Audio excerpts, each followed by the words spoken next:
All right, all you procrastinators, enough is enough. It's November and the you-know-what is about to hit the fan. Time to hit up my friends at Standard Heating and Air Conditioning to get that furnace cranked on and get it winter ready. Dana here. November's also the final tune-up deal of the year at Standard. You can get $20 off your furnace fix when you make an appointment and mention 93X. Yeah, I know we're all hardy Minnesotans around here, and you're probably saving up to buy me a sweet, sweet Christmas gift, but don't roll the dice on your furnace. Time to prep and protect. Book that tune-up today at standardheating.com. That's standardheating.com. The 93X Half-Assed Morning Show. 93.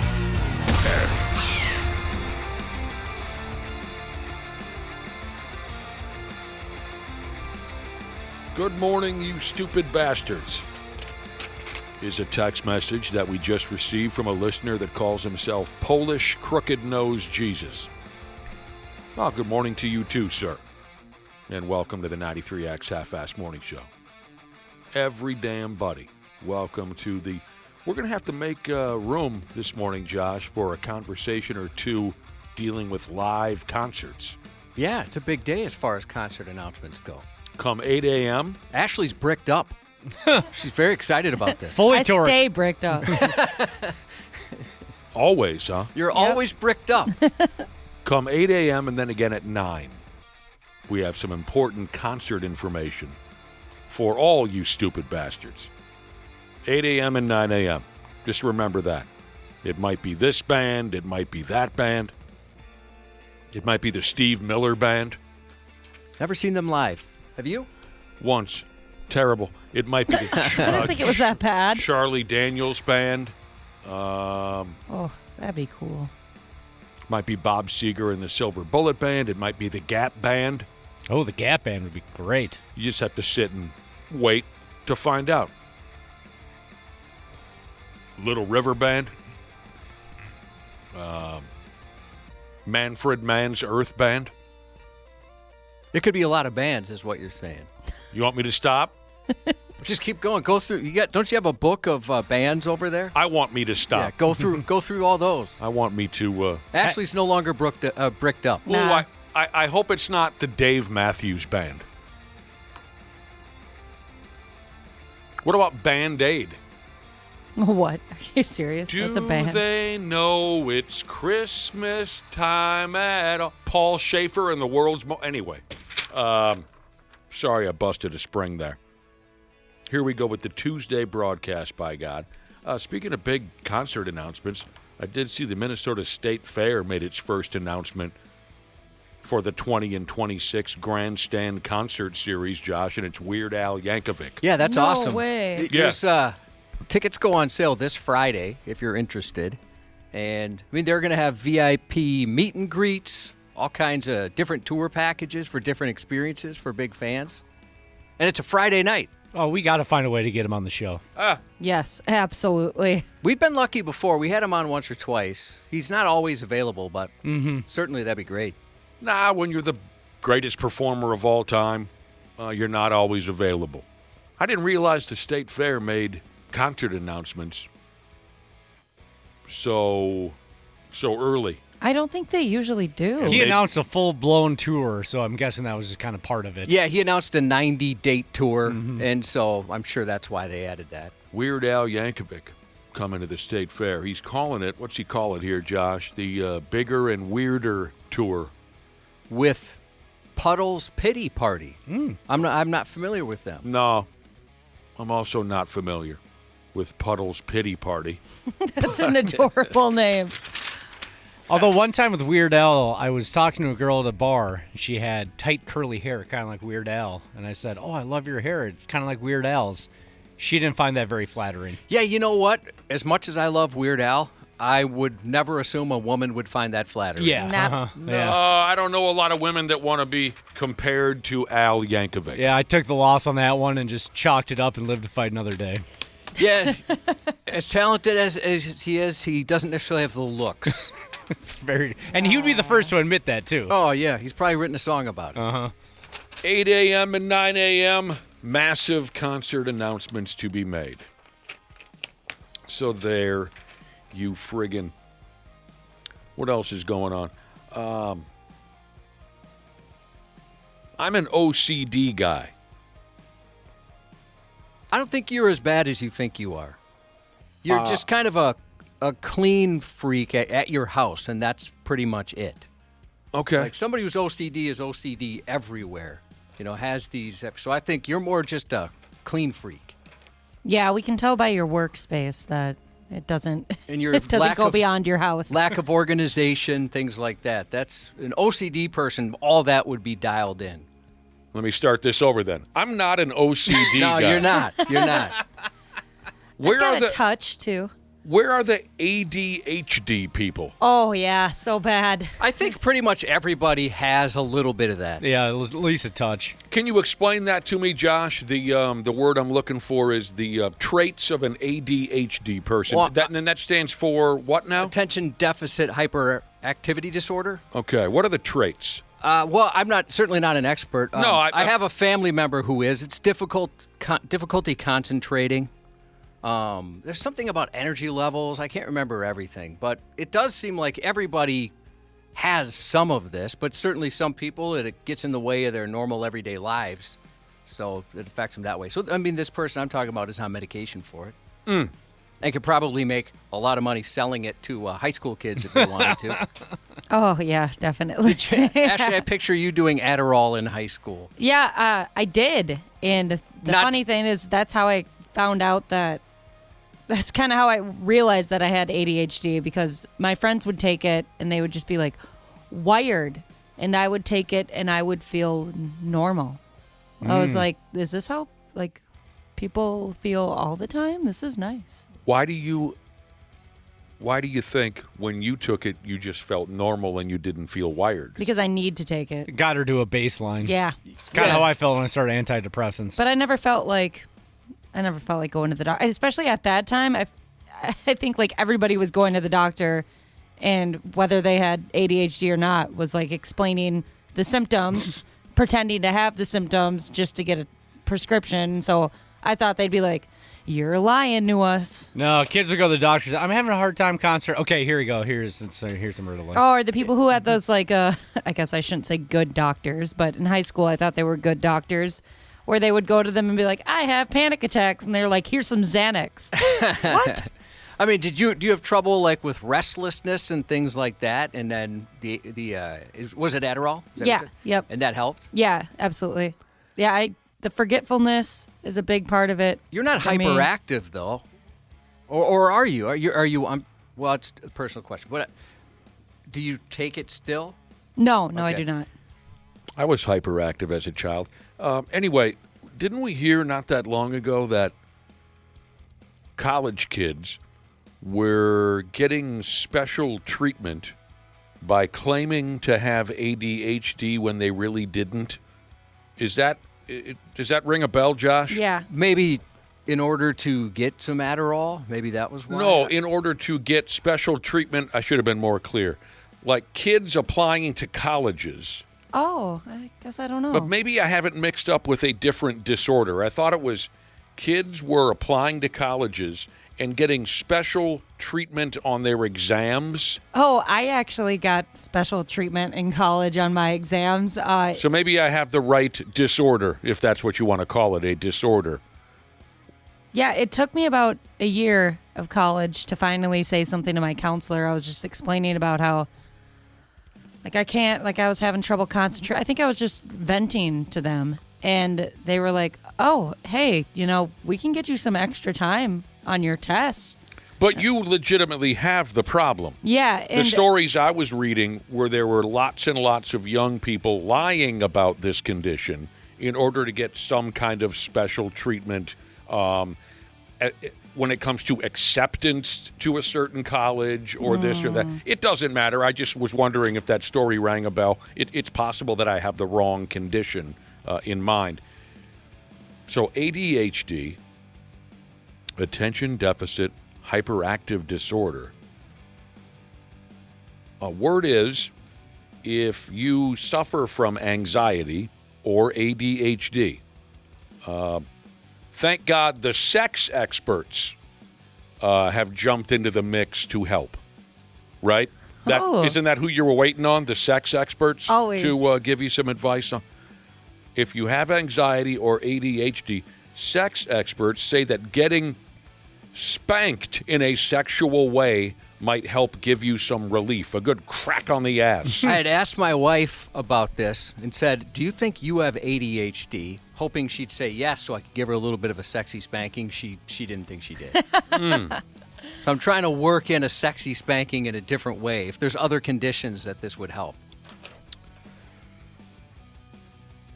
Sounds interesting to me. Yeah, I guess I never noticed a huge difference, but A huge difference in what? like if that helped at all. Oh, when you have received a sexy spanking, a sexual spanking, you haven't thought to yourself, "Oh, my ADHD has cleared up for 10 minutes." My concentration is impeccable. All right, I got a 10-minute window here. I'm going to get some stuff done.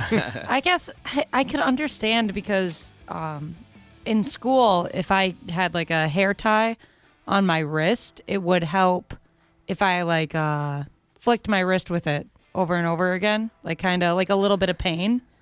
Oh, so I sure. could see how that makes sense. Maybe this is very similar to that. Yeah. 'Cause, I mean, they mentioned pain in here, so yeah, it would make sense. A sex spanking, if you have ADHD or anxiety, a sex spanking might pull you into the moment and disrupt your repetitive negative thoughts.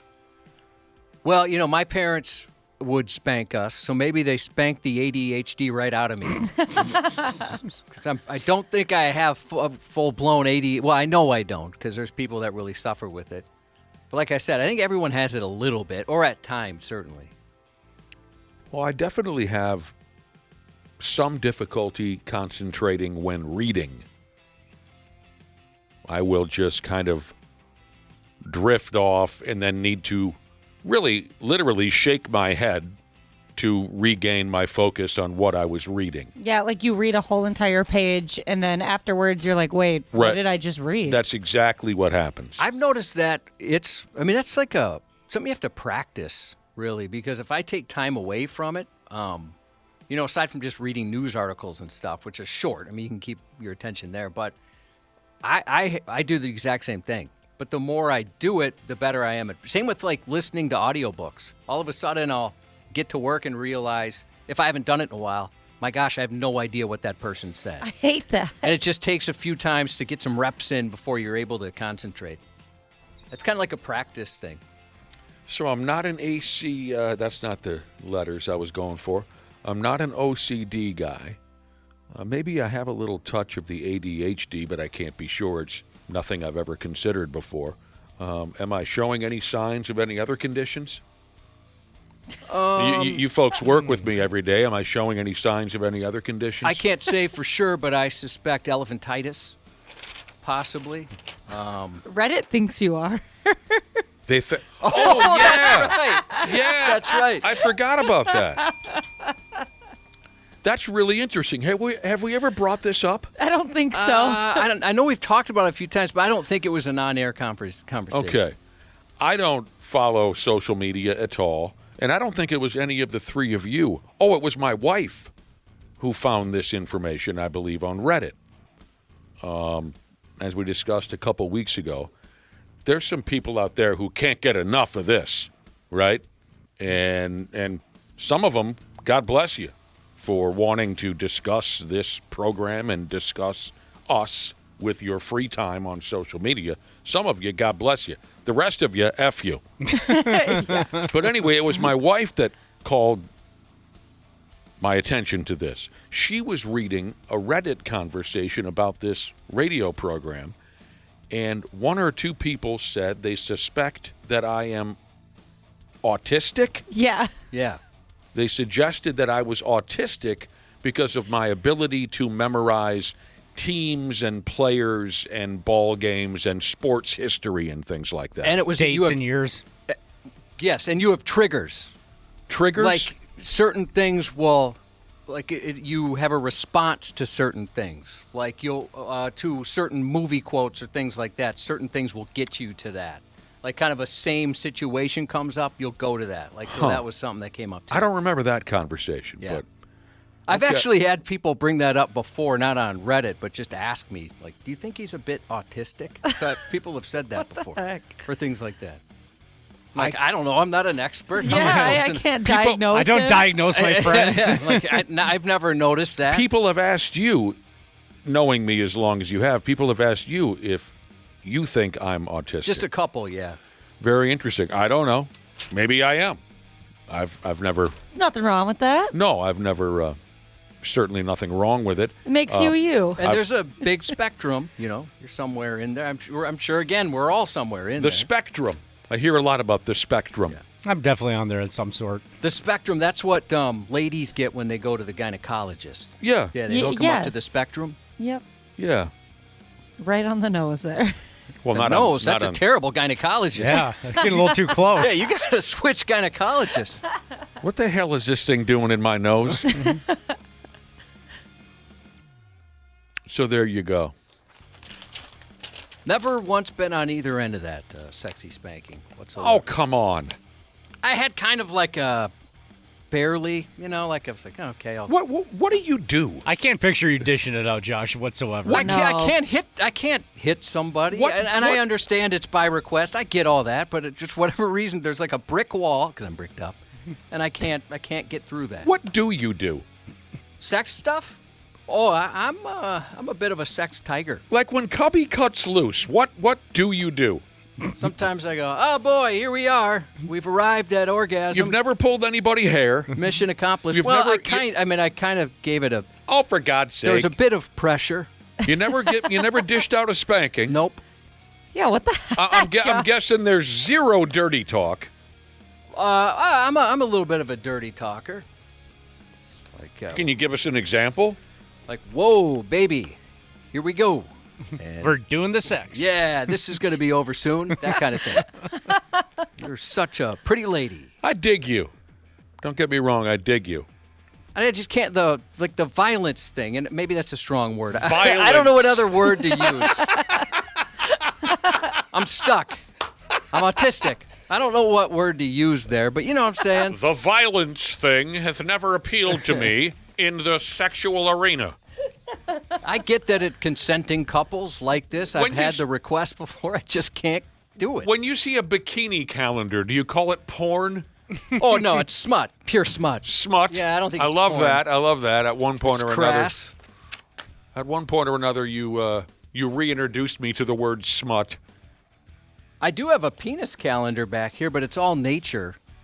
I was do you given mean this it's- for Christmas last year, and it's funny. Dana just noticed it. It's been up here all year. I just thought it was like a nature calendar. Yeah, what it is- is. We're on month 11, and they made this for me, and by finding photos on the internet of natural things that look like penises. Natural things Yeah. that look And like. so this is the last month was an iceberg, and this is like some sort of sand penis right there. What did Clown Dana say? penis. He said he came in here and he was like, "Yeah, Josh, like it's hard sometimes to concentrate because I look behind you and I see that, that kind of looks like a penis." And Josh is like, "That's the whole point." So where I sit in the studios, I'm in a different studio, probably about 20 feet from Josh, and the calendar is hanging over his right shoulder, and it's not something I focused on. But the other day, I was like, wow, that kind of looks like a dick. Yeah, it does. You're right. You kind of look like a dick, Yeah, I do. Josh said. Sorry, Dana. I got a little out of Yeah, it's control. okay, Josh. Yeah, you're autistic. I understand. Well, I'm the autistic one. I don't know. We don't know. Well, maybe we should all visit the doctor. It appears that our text machine is broken. Yeah, our The internet. whole internet's broken. Yeah, the internet's been going on and off. So sorry, we're not getting a text here. Nothing's working. Nothing is working here. Nothing works here. The medications don't work. On the text, little text system here, I have what's called a 500 level error. Oh, yeah? Yeah, maybe a computer person knows what that means. Oh yeah. If that number gets any higher, call an ambulance. Yeah, right now it seems it's in the blue, so we're not in the red yet. What else is going on around here? Am I missing anything? No, I mean we've got those 2 concert announcements today. That's too much. That's too many concert announcements in one day. 8 a.m. and 9 a.m. if you missed it earlier. Something's going on. Bands are really hitting the road ski, it seems, the last couple of months, and they want to keep it going. Yeah, it does seem different. Like just in the last few years, maybe after COVID, they're like, we got to get out there. This sucks. You know, We're broke. Yeah, we're gonna. I wonder if something is going on like that. Oh, I think that cool new amphitheater that's opening down in Shakopee is definitely helping things. That looks really Yeah. cool. Some of the renderings they've been showing on the news. Yeah, looks There- awesome. There's already been announced some big shows there. Definitely. Yeah, and I'm looking forward to that because it'll be easier for me to get to. Yeah. Oh, yeah. I suppose from Egan, that's not too far for you. No, it's not too bad. That's Yeah. very far away from me. Well, you're not allowed I'll to still go. Yeah, go. you're not invited in. Oh, The South Metro? No, I try to stay away as much as possible. But I think you're right, Dana. I think the brand spanking new venue is pulling some of these bands off the couch. Hopefully this sounds good. I'd imagine. I mean, this is what it's designed for. They're going to be, you know, I remember with U.S. Bank Stadium, that was, well, still is a complaint from people, Did you depending guys- on where you sit. Did you guys ever see a concert at the Metrodome? Yes. Yeah, boy. a couple. Yeah, I saw Yeah. a couple. I Oh, saw wait a Def minute. Leppard there. I saw U2 there. you too. I'm trying to remember I if know. that's where. Oh my gosh. You two fans don't dish out sexual spankings. See, I feel bad for hating them so much, but it's because when I got a new iPhone like years ago, and they preloaded like 4 U2 songs on Apple Music. So whenever I plug my phone in before I turn it over to my music, it'll just automatically play U2. Yeah, that was People are pissed about that. that was infamously hated. Yeah, and so I hate them because of that, because I've just heard them too much. That was a weird deal Yeah, why? when Apple did that. Why don't- I- U2? I didn't follow that. I didn't get involved in that. I feel lucky. Now that I think of it, no. I never did see a show at the old Metrodome, unless I'm forgetting something. I'm So trying to think if I saw Elton John and the other guy, Billy Joel there. Def Leppard played cool. the Metrodome? I the think old it was the Metrodome. I don't ever recall that. Elton John, you saw U2? I can't remember. U2 for sure. And I can't remember if Elton John was at the Metrodome or where that was. Oh, no, I never saw a show there. Who did you guys see there? I saw, I think it was Red Hot Chili. Oh, it was the Metallica and Limp Bizkit, I want to say. Oh, my God. And then I also saw NSYNC there as well. Oh, cool. I think that's where I saw Justin Bieber, but I could be wrong. Jesus. Yeah, it's hard to remember. You see enough shows, you can't really remember where it's at. Huh. I remember where damn near every one of them was at. Well, that's your. That's my autism, Oh, like, right? actually, it could be. I mean, isn't that's a sign? It could be. I mean, because you have like a long-term memory, but no short-term memory. Is that? That's correct. Is that autism? I don't know. Something like that. I wish we could get some education here from folks. But, Yeah, I know. This sucks. Our internet's down. What I remember about concerts at the old Metrodome, of course, the big Monsters of Rock show in 1988, that was one that I wanted to go to so badly, but I didn't have a pot to piss in. A lot of my friends went to the Monsters of Rock show in 1988. That was massive. Metallica, Van Halen, Scorpions. Who am I missing, Josh? Kingdom Come. Kingdom Come. Well, you know, there's got to be an opener. Who No, the hell- I didn't mind Kingdom Come. It's just funny how like they refused to admit they would sound anything like Led Zeppelin. And it's like, dude, you sound like Led Zeppelin. And I don't know why they were so sensitive about it. Probably because they knew Because they were lying. we sound like Led Zeppelin. One of the biggest scams in rock history. I know I'm missing somebody, and the text machine's broken. People can't fill us Did you say in. Dokken? Dokken. Okay. Yes, that might have been it. That might have been it. That might have been the whole lineup right there. I was trying to get the internet to work, so I missed a couple. I'm assuming you said Van Halen. Yes, Metallica, Van Halen, Yeah. Scorpions, Kingdom Come, Dokken. That might have been the whole schmear. Yeah, you're right. I'm looking at it right now How Word. are you looking at on it? my phone. Oh, why didn't I think I could go on my phone? But what I also remember about, as far as concerts, what's happening? I never considered looking on my phone. Oh, well, you got how many computer screens in front of you? 2. Yeah, why the hell I would you keep bother? trying to like see if I can get this to work, and it's not working. In the summer of '86, I went to the hospital with a collapsed lung. And it was terrible, and I've told you the story 100 times. My x-ray guy, the guy that would come into my hospital room, I was there for 6 days. The guy that would come into my hospital room early in the morning and then again sometime in the evening, he was headed off to the Grateful Dead show at the old Metrodome in the summer of '86. You can look that up. Grateful Dead, Bob Dylan, and Tom Petty and the Heartbreakers. There you go. And what I remember is, he was a younger guy.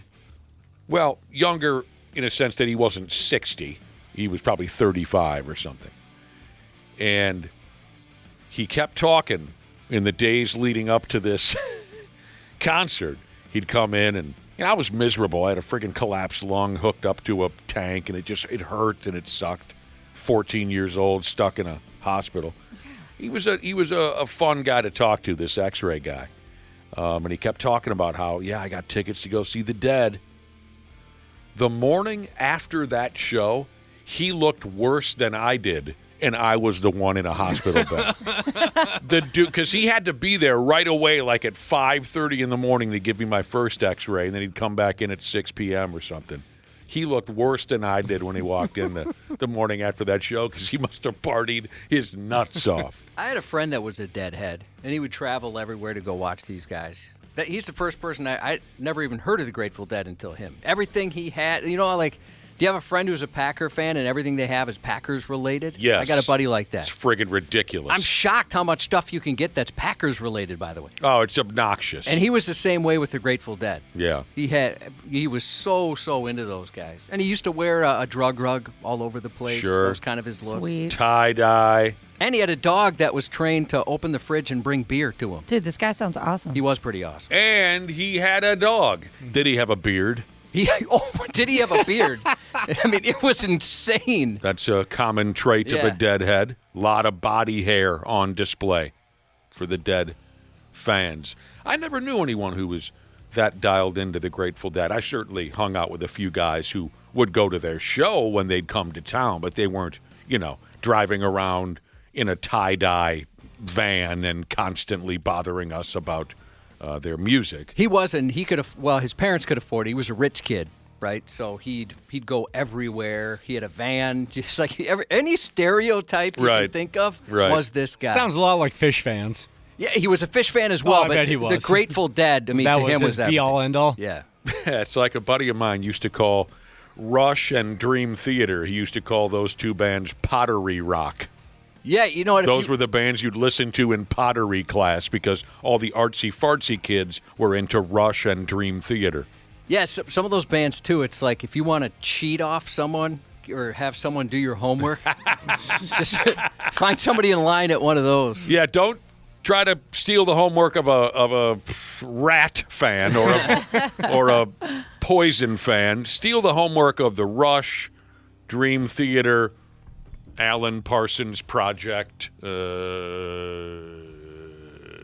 Queensryche. Pottery rock. Oh, God, there you go. It just got hotter than hell in here. We ought to take a break. I think we're on a pretty good roll so far. We'll see if we can bring it to a complete halt when we get to the stupid news next on the Half-Assed Morning Show. The 93X Half-Assed Morning Show.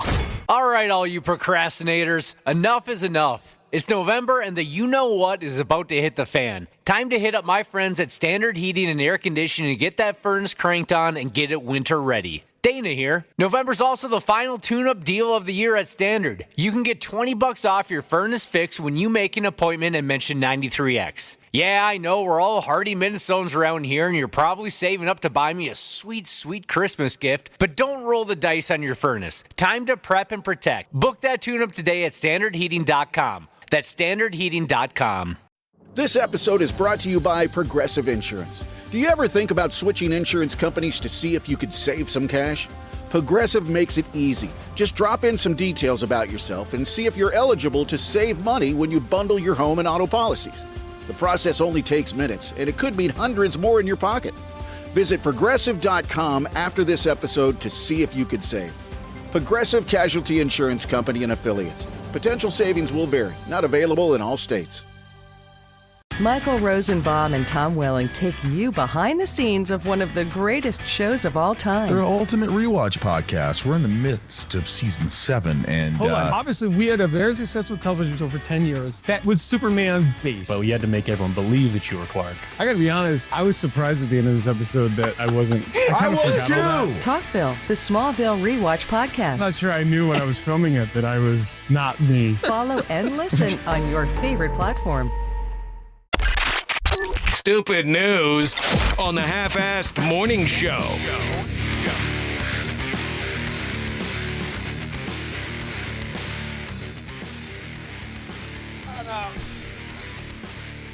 This is a hell of a way to start things off. A hell of a way. Two guys are in trouble with the law for, quote, swinging their penises at people. Sounded a little bit like this.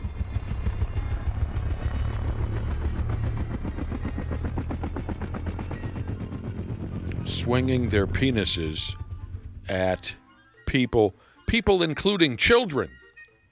Yeah, that's bad. That ain't right. I mean, it was bad to start, but that's really, really, really bad. So what it sounds like here, two lunatics in a town called Perth, wherever that is, it doesn't matter. The two of them... I believe we're talking Australia there. Australia? That doesn't sound right. The two of them just smooth walked into someone's backyard. They took out each other's penises, like guy number one removed guy number two's rod from his pants and vice versa. And then the two maniacs swung their peckers round and round, by swiveling their hips. They were in hopes that someone would notice them, and they were noticed. If I was going to do that, I don't have enough to helicopter, but that'd be all balls. If you're going to see me do that kind of what's that game we used? Walla ball? We used to have around here? Yes. It very sexual in nature. Called Walla ball. Where you strap a hoop around your waist, basically, and you have to, there's a ball attached to a string, and you have to get it through the hoop. There are 3 baskets right where your pecker might be. 3 little baskets. And like Josh said, a ball on a string. And through pelvic thrusts, you try to hoist that ball into one of the baskets. Each of the baskets has a different point total. Oh, look, I got 50. Then you hump a little more. Oh, I got the 100-point. Funny story, Josh. I'm glad you brought up Walla ball. Did a bar gig many, many years ago at the old Mall of America. Oh, wait a minute. The Mall of America is still there. Yeah, it's still there. It's old now, though. What I mean, I guess where I was going with that was when the bar scene at the Mall of America was crazy. I always get jealous when you guys tell these stories. I was too young for that. That sounds like so much fun. That 4th floor was wild. I know. I mean, you might as well have been on Bourbon Street with carpet. It was lawless. So me and one of my ex-radio partners, Mike was his name, we went to do this appearance at one of the bars at the Mall of America. And we assumed it was just going to be get on the mic every once in a while, give away some concert tickets, right? The bar manager walks up to Mike and I with that Walla ball set up. And he says, "Hey, have you guys heard of this new game, Walla ball? You strap this around your waist and the 3 baskets and the ball on a string and you hump away at it, you thrust, and the ball goes up into the... He says, I think it'd be great if every 10 minutes or so during your appearance here that you guys, might play this game up on the stage. It'll be great. So here you go, you guys. Brand new game, Walla ball." And my old radio partner, Mike, just looks dead in his eyes and says, yeah, we're not going to do that. All right, so here we got these 2 jabronis. They walked into somebody's yard, took out their dongs, and were swinging them around in circles. It says here the victims of this terrible display was a, quote, young family. There were little kids in the house that had to see that horrible 2-man dongnado. Yeah, that's something you probably don't forget No. at any age, but especially as a kid. One of the two prick swingers goes by the name of Grant. To Pop Grant. He's 39 years old acting like that. That just makes it so much more dumb. Yeah. They went off to court for this. Cops were called. The D swingers went to court. According to the story, Grant and his partner tried to explain this away by saying that their disgusting public display was a prank. In public, come on. They said it was not a sexual act. They said they were drunk. A gal called Virginia. It was her property where the worst puppet show ever was put on. Oh, yeah. She said she became physically sick at the sight of the two morons and their crooked, hairy peckers swinging around in circles. She became physically sick. She puked. Gosh, that brings up some gross memories of the puppetry of the penis guys when they came in here a couple times. Remember you guys telling those stories? I'll never forget the hamburger. Oh, gosh, terrible. Never saw it. Absolutely terrible. They were standing 6 feet away, but still never saw it. I told them I wasn't going to look, and I meant it. Are we? I would have to look. Are we in the trust tree here? Yeah. It's just the four of us. No one else is listening, right? Yep. It's based on ratings, yes. About 6 months ago, we have a living room camera that we use to check in on the dog when we're not home. And my wife was out of town, and I said, oh, hey, pull up your phone and look at what Charlie's doing. He's being really cute right now. And I did the helicopter dong. You call your penis Charlie? Nah, dude. No. You helicoptered your wife at 40 years old? What in the world, Dana? I thought we were in the trust tree. I asked you specifically. Well, no, we are. Okay. You can We're not in the no judgment tree, Right, though. this is That's what I should have asked. Yes, that's different. I just don't know why you do that for your wife. I was just, I don't know. Were you drunk? No. I just could trying- see my husband Just doing trying to be that. funny and silly. A girlfriend or something, How'd sure. she but- take that? I can't remember her exact reaction. She was shocked for sure, but I did think she found a little bit of humor in it. You know, you got to be careful because if that was me and I was like out with some friends or family, I'd be like, oh, guys, look. Charlie, My dog's going to be doing something cute. Oh, penis. That reminds me of the chat roulette episode of South Park. Penis, yeah. penis, penis, penis. That's how it was, yeah. Okay, there's a guy jacking off. That was the same episode, right? I think so, yeah. Let's get back to the D-swingers real quick. In court, these two fellers were referred to as a, quote, pair of idiots. Hell, Grant, the D-swinger that I was telling you about, says here he has kids of his own. Come on. How can he even go back home and act like an authority figure after something like that? Yeah, that's Daddy, not good. why did I see you in a police car today? Oh, I was on someone's property windmilling my penis in circles while children just like you were watching. He's taking out his penis. Were you all by yourself, Daddy? Oh, no. There was another grown man there with me. We were both windmilling our pee-pees around in a circle in front of children. And you took your own penis out, is what you're saying. Now you listen to your daddy. No. I had a friend take my penis out as I took his penis out. They're pretty soft on crime there in Perth, it sounds like to me. SAWFT soft. The two jabronis only received fines for exposing their peckers to children. They must have been, the story mentioned how remorseful they were. One guy was even crying. You know, his lawyer saying the guy feels like the dumbest person on planet Earth. Yeah, you should. Almost 40 years old. Shame. Yeah, that's shameful. But then again, Dana, you're 40 and you did it. Just do it on your living room camera like a real adult. Yeah, exactly. Gosh, I really wish you would have been hacked. And that would have made it on Reddit. That would have gone all over social media. At that point, you got to just embrace it. Yeah. It was a private moment on camera between husband and wife. Right. Is that one And of those? Charlie. Is that one of those at-home cameras where you can speak through it? Yes. Okay. I had one of those years ago. Well, I didn't. My girlfriend at the time. had one of those years ago. Same concept, so she could keep an eye on the pets, right? Yep. So I was at her place, and I'm watching the television. The camera's, I was taking care of her pets, actually. The camera's pointed right at me, and suddenly I hear a voice say, "Hey, what's going on?" And it was my girlfriend, right?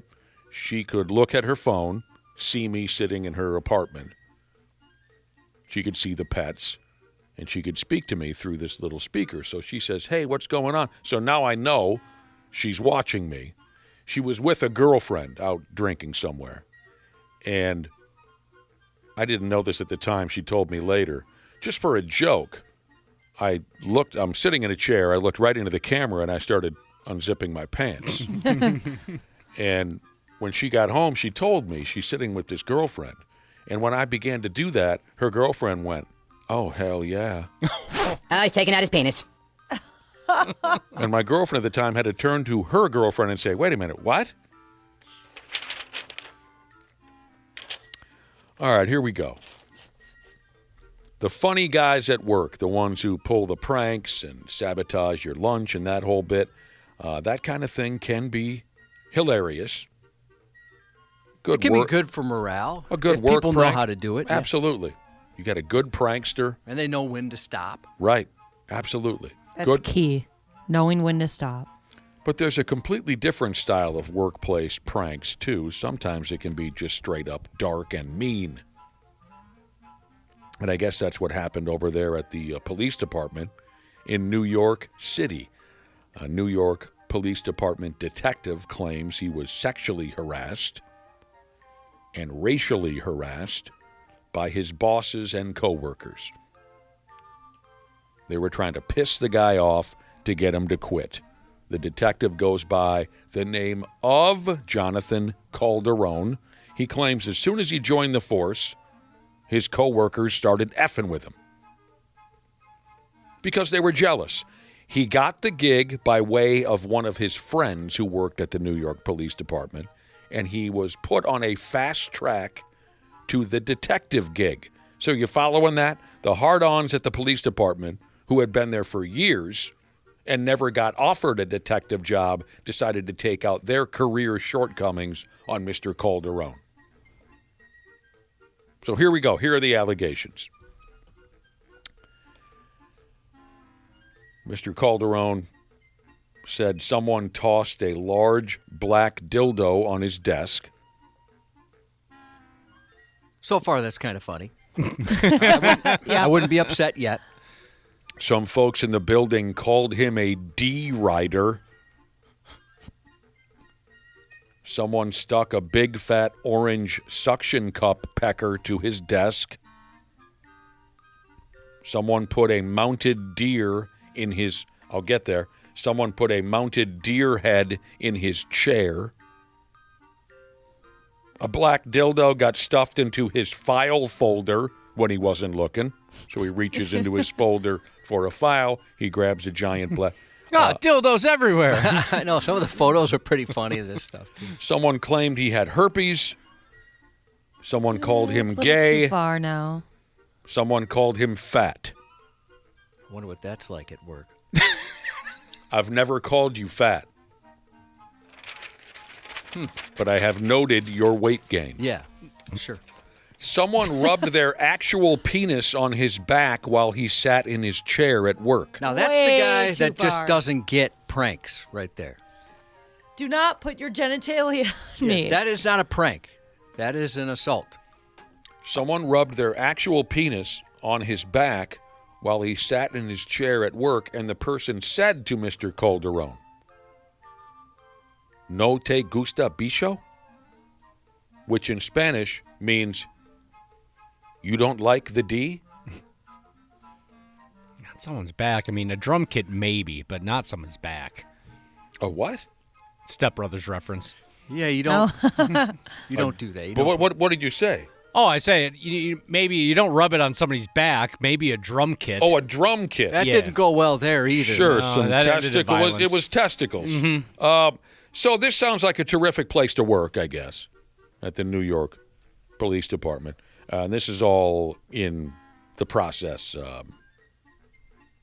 There are court hearings going on over this. Now, the New York Police Department said, we do not tolerate sexual harassment and this and that, respectful work environment, this and that, diverse workforce, this and that.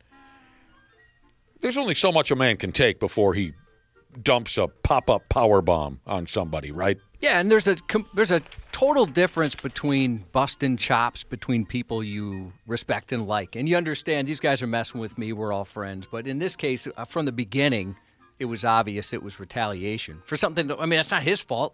But they wouldn't turn down a promotion. Pretty ridiculous. Some of the things they said were awful. But when you look at some of the photos, it is kind of funny. Too bad they're not all pals, because this was a good prank war here. Like the deer was wearing a hat.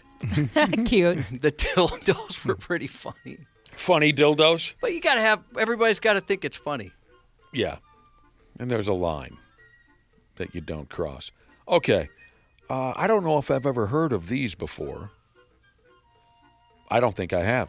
Size P Bubes. This is the first time I've ever heard of them. Size P. That is insane. I've seen some massive cans in my day.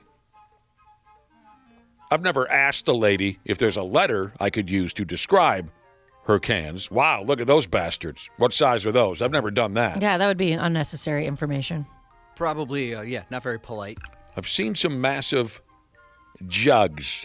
I just don't think I've ever heard someone talk about size P sweater cannons before. This is a Canadian lady with size P's hanging off of her.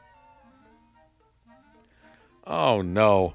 She says she gets dirty looks from the teachers when she drops off and or picks up her kids at Canadian grade school. She gets dirty looks from the teachers, the female teachers. These size P's belong to a gal called Lila King. She's 27. She says she regularly goes without a bra due to the sheer weight of her cans. Now, she didn't give out any numbers. You've seen the pictures, Josh. What do you think just one of them weighs? 10 pounds or so? At least that. At least, no, I believe they're natural. So actually, I don't know, would that weigh more or less than an implant, Ashley? Do you have any idea? I would think more. That'd be my guess. I don't know, but they're large. It's insane. And she's maybe 15 pounds. At least. They're really huge. At least each of them are at least a trophy walleye. I don't really understand her logic to not wear a bra because they're heavy. Wearing a bra helps. Oh, she can't just walk into a Target and get a size P bra. Yeah, and I think the amount of metal you need in one of those for the underwire would probably be crazy expensive. Mm-hmm. Ashley, don't hurt yourself trying to figure her out. You'll get your answer here. You will. Oh. You will. I'm excited. And it's going to aggravate you, I think. All right. Okay. Lila apparently refuses to jam those guns into a bra just for taking the kids to school. Here we go, Ashley. It says here she's a content creator. Oh. So now I guess we all know the real reason why this little story is being told, if it's even true in the first place, so Lila can sell more online porn. Yep. Lila says that choosing to go bra-free is other people's problem. She's going to do what she wants. I have sex and kill people. Whatever. I do what I want. Yeah, I do what I want. I'm in a gang. Whatever. It's one of the best episodes. Lila said, day to day, my boobs get lots of attention. Normally, people don't say anything, but I get looks for sure. They're looking because they're so big. I know I've definitely, there's times I have to shake my head and go, whoa, what am I, I'm staring. But I don't know if that is just built into an individual or you're just kind of distracted because you're not expecting it. These are out of control. I mentioned not too long ago I was at a store and there was a woman walking fast and I don't know how her tube top kept those in. She wasn't a P, but I'm going to guess she was like a LMNO somewhere in that neck of the woods. And that tube top, they should advertise it with that lady. That was, I mean, there was a nip slip waiting to happen. I don't know how it didn't work. That's kind of what I was waiting for. Not to be perverted, but just to see, like, can this tube top keep up? It's got to happen. Maybe she used a little bit of that glue. Oh, yeah. You know what? That must have been the case because that was very bouncy, very large, and very dangerous. So I'm all for free the nipple, but come on, put a bra on to take the kids to school. It's really not that difficult. Or is there, what about like pasties? How do you feel? Or not, maybe that's, aren't there like nipple cover-ups? I don't know what they're called. Yeah, I just... Well, but I'm not suggesting she needs to. I'm just wondering if that's a possibility. But keep in mind, this story might be a complete lie. She's just trying to sell porn. It most likely is, right? I mean, because I have nowhere near her size of boobs. Oh, you're but getting there. They've gotten bigger, obviously, because of breastfeeding, and I've decided, like, I can't go anywhere without a bra anymore. It was fine when I was, like, itty-bitty titty committee over here, but now I just feel disrespectful, I guess. I have a friend about 2 years ago. She got a reduction. Good for her. I bet her back loves it. Exactly. What do they say, Josh? It's like slapping God in the face. Yeah, I've heard that before. But so she got it done. It was no secret. I've known her and her husband forever, and she was very thrilled to get it done. But some of us guys were talking to the husband, and we said, all right, just between us, are you a little disappointed, And he goes, no, not at all. And we're like, come on, it's just us guys. Be honest. He goes, no. Because for the rest of my life, no matter what happens between her and I'm the last guy to motorboat those things in all their glory. Good for him. I thought that logic was very funny. He wins in the end. Yeah. So Lila, with the size P's, we're still going with her. She said one time when she was dropping off her kids at Canadian grade school, a female teacher looked her up and down and said she looked inappropriate. If she was wearing what she was wearing in the pictures that we posted to 93x.com, by the way, then I would say, yeah, that's inappropriate. Go ahead. Really? You think so? Yeah, the brown tank top. I mean, it's a tank top. I don't know. It's tough as a guy, I don't know if I should comment too much on this, but you thought that was, I'll take your word for it. Yeah, for taking the kids to school, yeah. Get a look at the pictures on our website. Now, here's where this really gets stupid. Lila, whatever her name is, she said, I'd think other moms would understand how uncomfortable bras can be. But perhaps they're just jealous and worried that I will steal their husbands. That's such a cool thing to say. Nobody's worried. Calm down. Obviously, I'm not after their husbands. If they're that bothered, they should hide their husbands. If they're so offended by me not wearing a bra, that's their problem, not mine. And to close this out, once again, in what has become one of the most tired themes of the last, 5 years or so. The moral of the story is, Lila used to catch hell from jealous women everywhere, but she wins because now she's made all the money in the world on OnlyFans. It does, everything you learn about her there does make you wonder if that's true or not. Right. I'm trying to find the pictures because if I remember correctly, I thought she was Butterface. Oh, she's not bad looking. Oh no, she's decent looking. It's weird though because her boobs don't look like they fit her her body frame. Yeah. Or her face. Like you see her face and you wouldn't think, oh, she's gonna have huge boobs. Those are just insane. Yeah. How is that even possible? Ashley called her a butterface. I haven't heard that phrase in like 20 years. Thanks for bringing it back, I love that Ashley. phrase. I mean, I've heard that before about bras being uncomfortable. The first thing my wife does when she gets home is emergency urinate. It doesn't matter. I know I got to hug a wall when she pulls in because she's going to run to the bathroom. Sure. And then the second thing she likes to do is just whip her bra off because she's uncomfortable. So I've heard that before. But you don't feel the same way, Ashley? No, actually now bras are like a necessity. They feel good. And it's weird because I used to absolutely hate them. I hated everything about them, the way they felt. They would hurt my sternum. But now I feel uncomfortable without one. It just, like, everything just feels very unsupported. You've never put on a bra, Josh, and looked in the mirror, see what you'd look like as a woman? Absolutely I have, yeah. Got pictures? Absolutely I do. Can you send them to me? I sure will. Check your inbox right now. Thank you. I've never put on a bra. I bet I could pull it off. I think you'd look pretty cute. Where are we going next? Oh, sure, another pointless gunfight. And then another, and then another, and then another. In North Carolina, 2 guys shot at each other in a grocery store parking lot. Now, the story says they shot at each other because of a turkey, like the dead frozen kind that you might buy for Thanksgiving dinner. Not a live turkey. Gobble, gobble. Obviously, that's not really why these 2 guys shot at each other in a grocery store parking lot. The real reason why any 2 guys would have a gunfight in a grocery store parking lot is because they're complete and utter hopeless imbeciles. But on the surface, at least, their dispute did start with a dead, frozen turkey. And they can't wait to use their guns. Right. You know, that type of guy. They're waiting for a reason. They're desperate for a reason. Anything but a responsible gun owner. Something happened there at the grocery store. Maybe they both wanted the same turkey. It doesn't matter. I think a guy was complaining about he didn't realize. What was You just got very mad at your headphones. I've never seen headphone rage like that before. My headphone cord got wrapped up in my jacket, and I couldn't shake it loose, and so I had a meltdown, and I got it done. I got that cord unwrapped from my jacket. So the gist was there's a guy who's all pissed off because it was like 30 or 29 cents a pound, but didn't realize he had to spend $35 before you got that discount, right? And he's being a jerk to the cashier. Another guy steps in and says, hey, don't be a jerk to that cashier. So that's kind of how it started. It turned into an old-fashioned, this town ain't big enough for the both of us type situation. There's video. The 2 numbskulls punched the hell out of each other for a while inside the grocery store. People everywhere is watching. Then one of them pulls out a gun and pointed it at the other's head.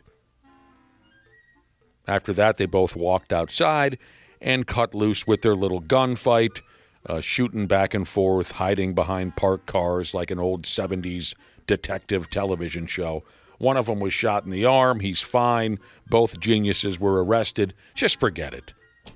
If you had a gun, would you have just shot your headphone cord? Possible. Ends up getting one of us. So you saw that too, Ashley? Yeah. There's a lot of rage behind that. I thought maybe there was a fly or something. No, it was aggravating. There's nobody better at firing a warning shot than me. I found this out. I've only fired a gun a couple times. I've gone to the range a couple times. My brother is a gun instructor, right? So he was kind of giving me some tips. And I was so bad, I was getting crap. People were wondering, like, are you just very good where you're trying not to hit the target? Oh, you were terrible at it, huh? Oh, I was bad. I mean, the first thing I fired was beanbag rounds out of a rifle, I believe, or maybe, I can't remember. I'll go along with it. Rifle or shotgun, whatever it was, a long gun. And I was pretty good at that. And I thought, I'm a natural. I might as well just go into the military and become a sniper. Yep. And then they handed me a handgun, and it was awful. It was terrible. And there was a lady there who had never. I had fired. At this particular time when I was terrible, I'd done it once before with my brother. That sounds dirty. But there was a lady there who's never picked up a gun in her entire life. She was very nervous. People were talking to her into it. There's cops there saying, it's going to be okay. You know, this is safe. This is how you want to do it. You're in a good place for this. And she dominated. She was so good. A complete natural. Awesome. I was a regular Wyatt Earp when I was a kid. And then I came very, very close to blowing my own right foot off, and I retired. Josh, don't feel bad. I shot a gun for the first time last summer at my wife's cousin's property. They got some guns, and they were like, oh, you never shot one? Let's do it. And I did it, and they go, you look so unnatural. Like, have you ever seen a movie or a police show? Oh, I bet you do, Dana. I can picture it. Well, that doesn't look right. The first thing, of course, I did was turn it sideways. Right. That's what you're supposed to do, right? Kill shot. Oh, man. All right. Young fellers out there, please think before you do stuff. For the love of Christ. Here's a 22-year-old kid. He's near death in a hospital right now because he tried to swallow a whole cheeseburger without chewing it. Just for laughs, he's effing around with his bro. Hey, let's see if I can swallow a cheeseburger whole. Fast forward, doctors say it's going to take a miracle for this kid to kick out. He's on a ventilator, significant damage to his organs, vital organs, they say. A friend who was with him at the time said the young dude began panicking after swallowing an entire burger, and then he went down. I'm sure the panic kicked in when the kid realized that he couldn't breathe. He had an entire effing cheeseburger blocking his airway. Oh. The bro who witnessed the whole terrible gimmick said it looked like the dude was going to be able to spit up the burger, but he couldn't do it. He started ramming his back into a wall out of desperation, and then he's out cold on the floor. He stopped breathing for 2 minutes before they got the cheeseburger out of there. Come on. Do you guys ever take like a drink of water and for some reason it feels like it's like a rock going down your throat? No. No, but I know people that choke on water often, and I kind of wonder like how that happens. What? Maybe You've your never throat's built really? different. No. Oh, it's so painful, and that's what I imagine this would feel like. That's a damn shame. 22-year-old kid. I mean, we used to do that kind of stuff like in middle school and high school, eating challenges and things like that. We were never into that. I could see the humor in that, but what a terrible thing to happen. A cheeseburger? Well, just things like that, right? Eating. So I can't. I mean, imagine. who would ever predict? I mean, I understand hindsight, it seems stupid, but how often do you think that happens where somebody can't eat a whole cheeseburger like that? I mean, I've seen it. I've seen people do crazy things with the food, like buddies would do it on dares, earn some money and stuff like that. Well, sure, but this is swallowing an entire cheeseburger without chewing it. I would expect that to happen 100%. I would expect you to be dead. Well, I'm picturing that he I don't know. Like I said, we used to do things like that. Yeah. And you never once thought somebody's going to die. The next time you have a thought like this, young fellers, do something else. Do something the F else. My dad fell unconscious once from taking too big of a chug of Budweiser. It's actually a pretty funny story. Out on Lake Michigan, big 12-foot rollers out there fishing. Oh, gosh. And he had just caught his first fish. Well, he's going to celebrate with a Budweiser. And he tips it up to his yap, and right at that very moment, a big wave shoves the boat, and, of course, my dad in it, backwards. And so it was a one-man chug-a-lug contest, and he lost. All that beer went down his throat. He wasn't expecting it, and he fell unconscious. Oh, wow. Everyone on the boat thought he had a heart attack and died. But the funny part about it, he was just out cold. It blocked his airway long enough to where he passed out. The funny part about it is when he was coming to, he was doing the body motions of driving an over-the-road truck, which is what he did for a living for 45 years. He was retired at this point, but when he was coming to, he was steering and shifting gears. No way. I'd be terrified that he had some brain damage or something. I mean, that was just classic stuff. Have you ever seen someone choking, like legitimately, where they couldn't get the food out? No. I had to give the Heimlich to a buddy of mine once, and I probably would have done it sooner, but I thought he was joking. Like I said, we would do stuff like that. And, I mean, it was scary. It was a piece of steak, and he got it down there. It was terrifying. You're a little piece of steak. Oh, thank you. Yeah, you are. I'm going to put a little A1 on you. I like A1. Yeah, who doesn't like A1? That's a good sauce. That's a beautiful...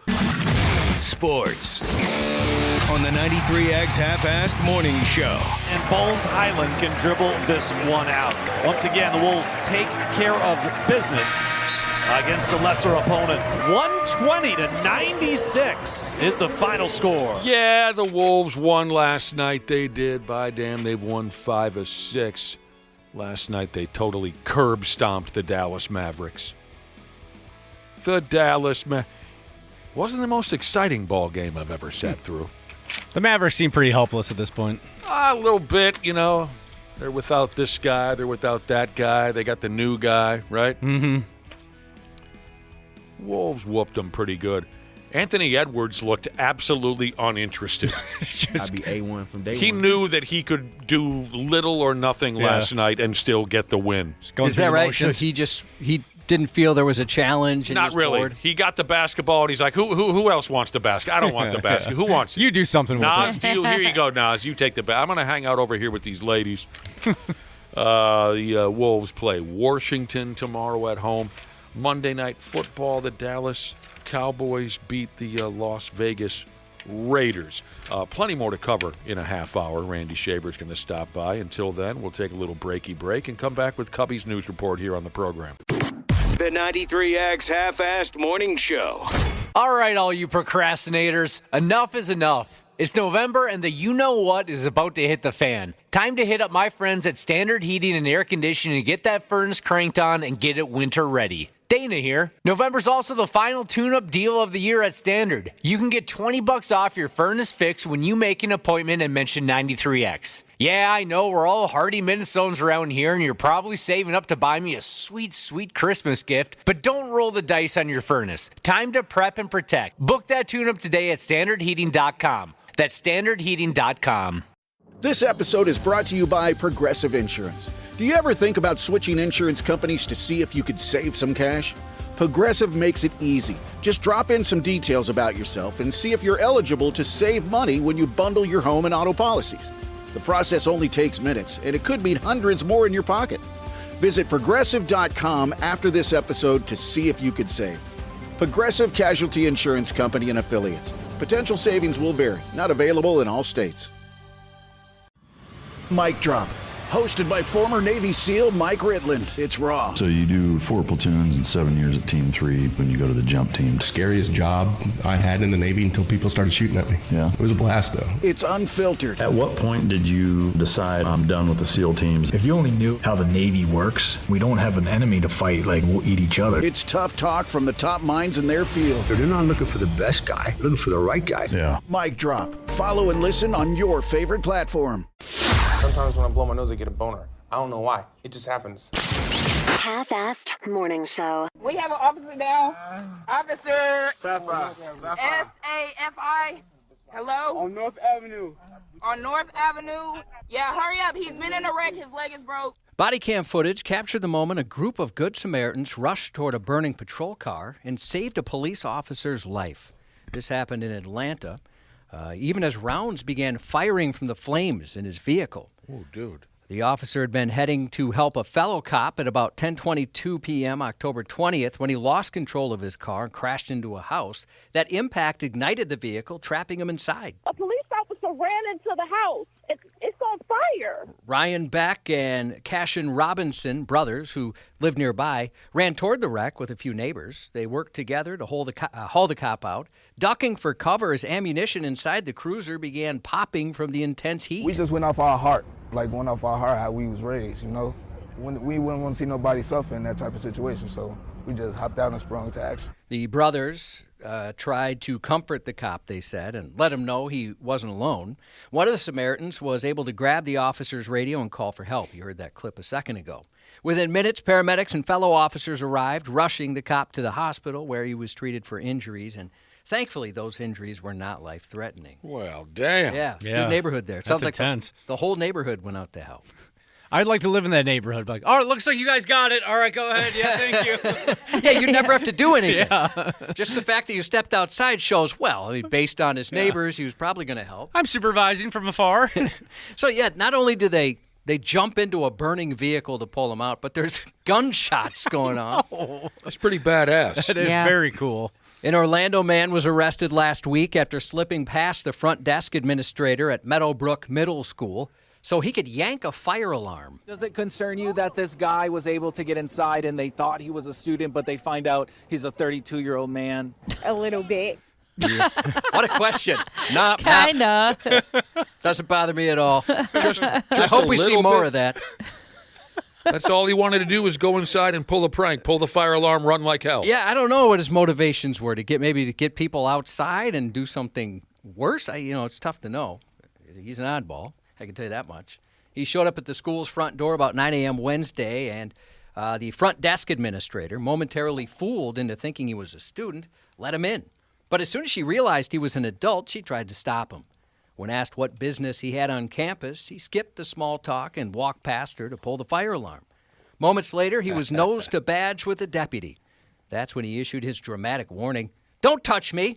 I'm not alone. And I'm not the only one you have to worry about." Oh, so he's insane. Okay. He was the only one they had to worry about. He had no accomplices. Then, after being placed in the back of a patrol car, he tried to eat the safety cushions lining the squad's cage. Oh. Guy's hungry. Let him live. 32-year-old Wesley Session faces charges of disturbing a school, attempted burglary of an occupied structure, trespassing on school grounds, criminal mischief, false alarm of fire, and attempting to snack his way through police property. Just good old-fashioned crazy. Yeah. Yum, yum, yum. And Indiana high school teachers facing charges after two of her students accidentally ate THC gummies, believing they were ordinary candy. The situation came to light Friday morning when the school's resource deputy learned students had eaten the gummies during their final class period the day before, making them the coolest kids on campus.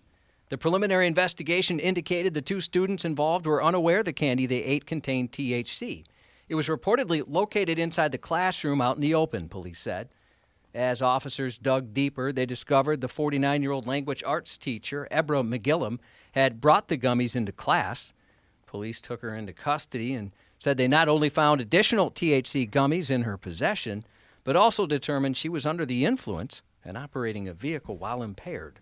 She's high, huh? Sounds that way. And yeah. her name is Ebra? Ebra. All she's missing, Oh, Josh. you know what? I wonder if All she's missing is the D. Yeah, I'm wondering if, I'll give it to her. You know, maybe that was my fault. Maybe I copied it and pasted it wrong. Where were these kind of teachers when I was in school? I would have been so psyched. I was going to say, Ashley, I feel like we got gypped back in our day. Yeah. Teachers were dishing out drugs to us. It sucked. You never had any teachers sell you guys any drugs, huh? No. I never had No. any. I mean, I was pretty sheltered, I guess, but looking back, there's none I even suspected of. Well, there was one teacher that he wanted to be the party guy. The nuns weren't slipping you any baggies of cocaine, Josh? No, nothing like that. We had a ceramics teacher where I bet I could have convinced him to smoke some weed with me. I used to have him for my open hour in the middle of the school day. So I was supposed to go there. I was technically supposed to be his teacher's assistant, but I would skip that hour all the time. And then he'd see me in the hallway, and he knew I went to go smoke some weed. What about your youth sports coaches? They never sold you any drugs? No. No, they were kind of lame. Didn't even offer to buy us any beer either. When I was coaching hockey, we were coaching 10th grade kids, and warm-ups before a game, and I'm standing on the bench with the other coach. We're missing a coach and a player. Well, what the hell are you guys doing? We're warming up. We're ready to drop the puck here. So I walked back to the locker room, figured there was something wrong going on with this other coach and one of our players. I walk into the locker room. My buddy, the other coach, is selling the kid weed. 10th grade good for kid, him. Good for selling him weed. Take care of that after the game, boys. I said, what the hell's the matter with you, to my pal, my fellow coach? He's like, I trust that kid. What? He's not going to tell anybody. I knew we were derelicts, but I didn't know we were selling drugs to 16-year-olds, There's a limit sometimes. Yeah. So, Ashley, you're obviously the youngest here. Did you have teachers that allowed you to call them by their first name? Yeah, but that was weird. I never did that. Oh, so that's what I was going to ask you. I always thought that was weird, too, but maybe just that's how I grew up. Yeah, I was raised not to do that, so it felt very uncomfortable. I never had that experience either. Now, when you were in school, Josh, didn't you have to call everyone father this and sister that? Sister. I never had we did have a priest that was a teacher, but I never had him. But certainly plenty of sisters. And one of them was the most foul-mouthed person I've ever met. And, of course, she was everybody's favorite. Oh, yeah, absolutely. If one of your teachers swore, they were the cool one. It was a cursing and swearing nun? Yes. And she was, I'm going to guess, so I think I had her in 1990. She must have been about 90 herself. So she just reached the point where she didn't care anymore. Although older kids always said, this is the teacher you want. She's great. So, yeah, I actually missed being in her class. She was terrifying. She was very, very strict. But she also had a foul mouth and a great sense of humor. She's like being taught by Andrew Dice Clay. I mean, really, she was. For one Minnesota THC drink company. Did you do her? Did I do her? She's a nun. Of course I did. For one Minnesota THC drink company, Crooked started as a catchy brand name, but prosecutors say its crooked co-founder turned into a business model, embezzling tens of thousands of dollars before walking out the door. When confronted, he resigned from Crooked Beverage, but in the weeks following his resignation, charges say he withdrew another $47,000 from a company account. Dang. A parting gift he felt he deserved. According to investigators, he told them he was super pithed and pocketed the money to, quote, offset what he believed Crooked Beverage still owed him.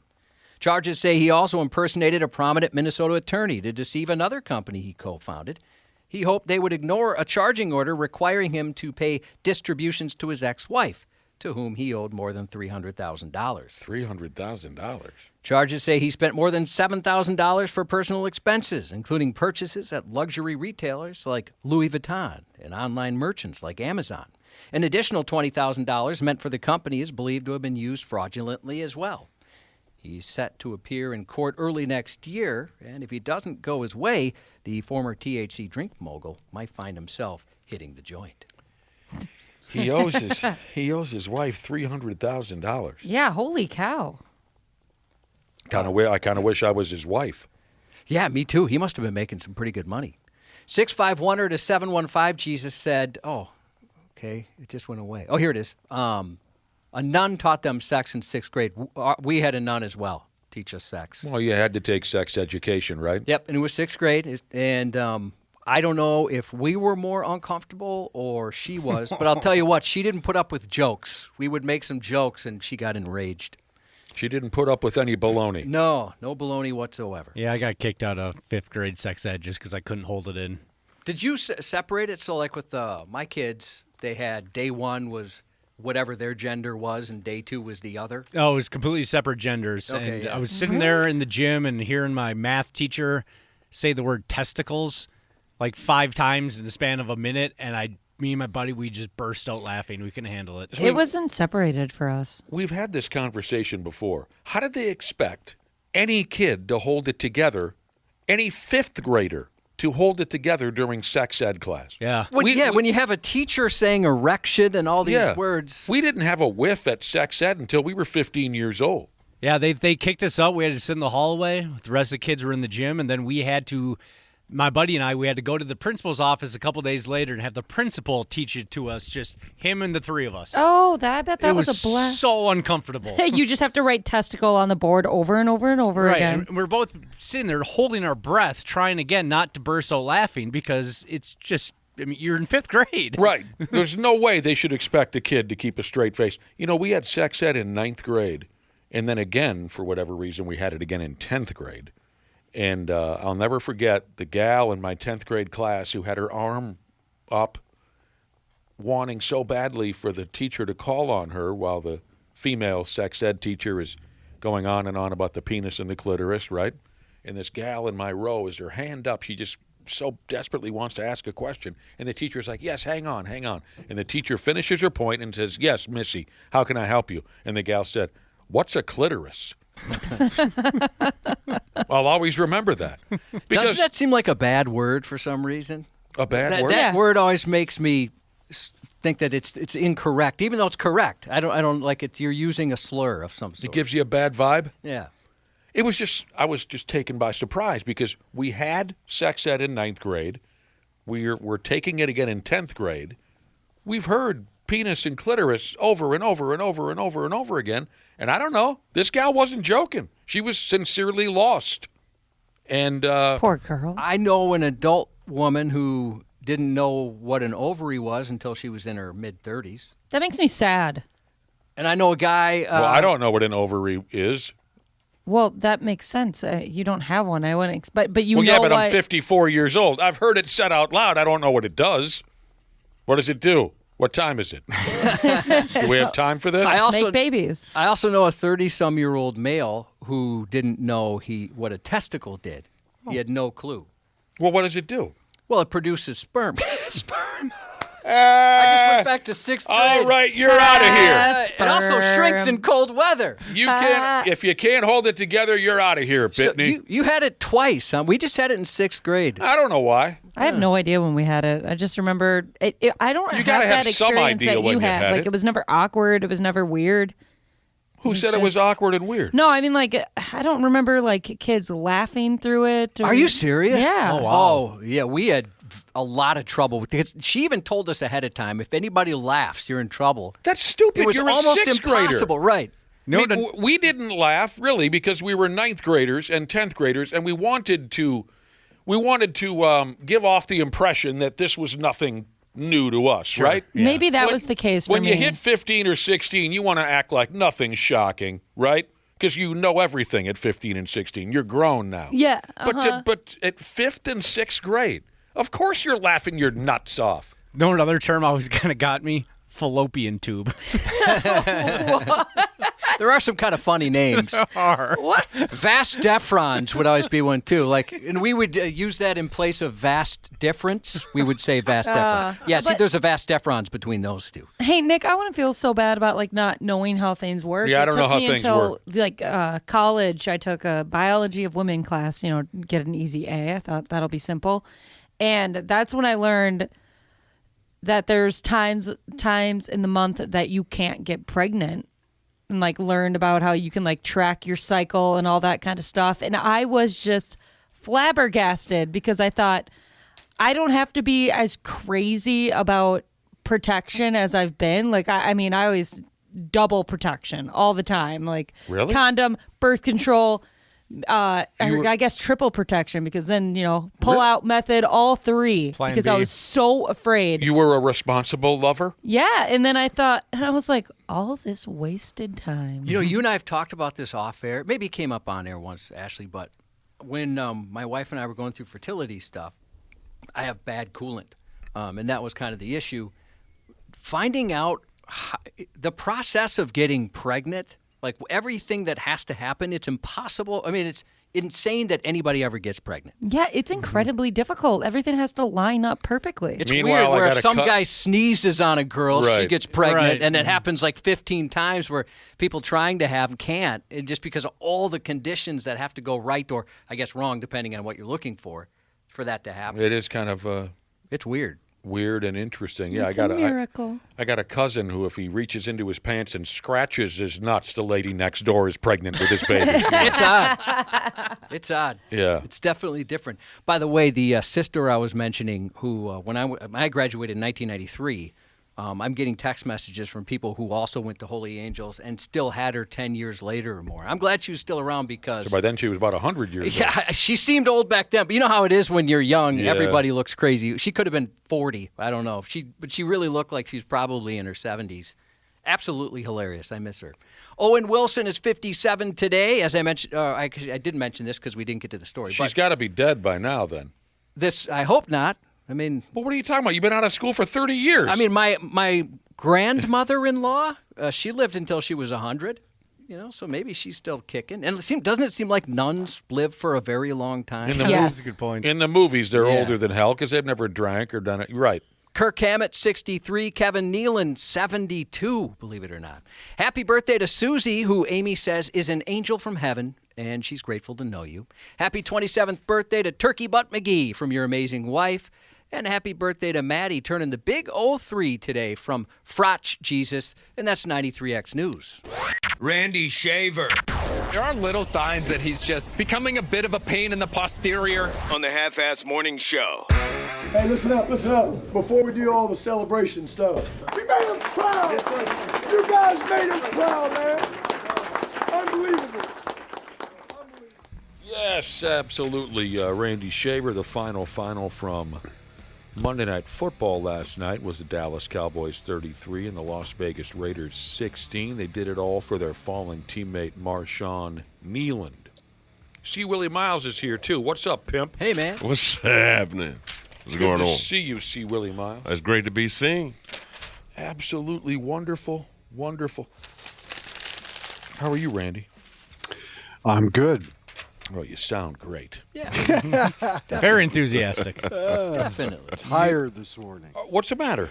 I just didn't sleep very well. What the hell? I'm not a good sleeper. You're not? How do you mess I'm that not. up? I'll show you. See, Willie, I wish I had the answer to that. When I was a young guy, yeah.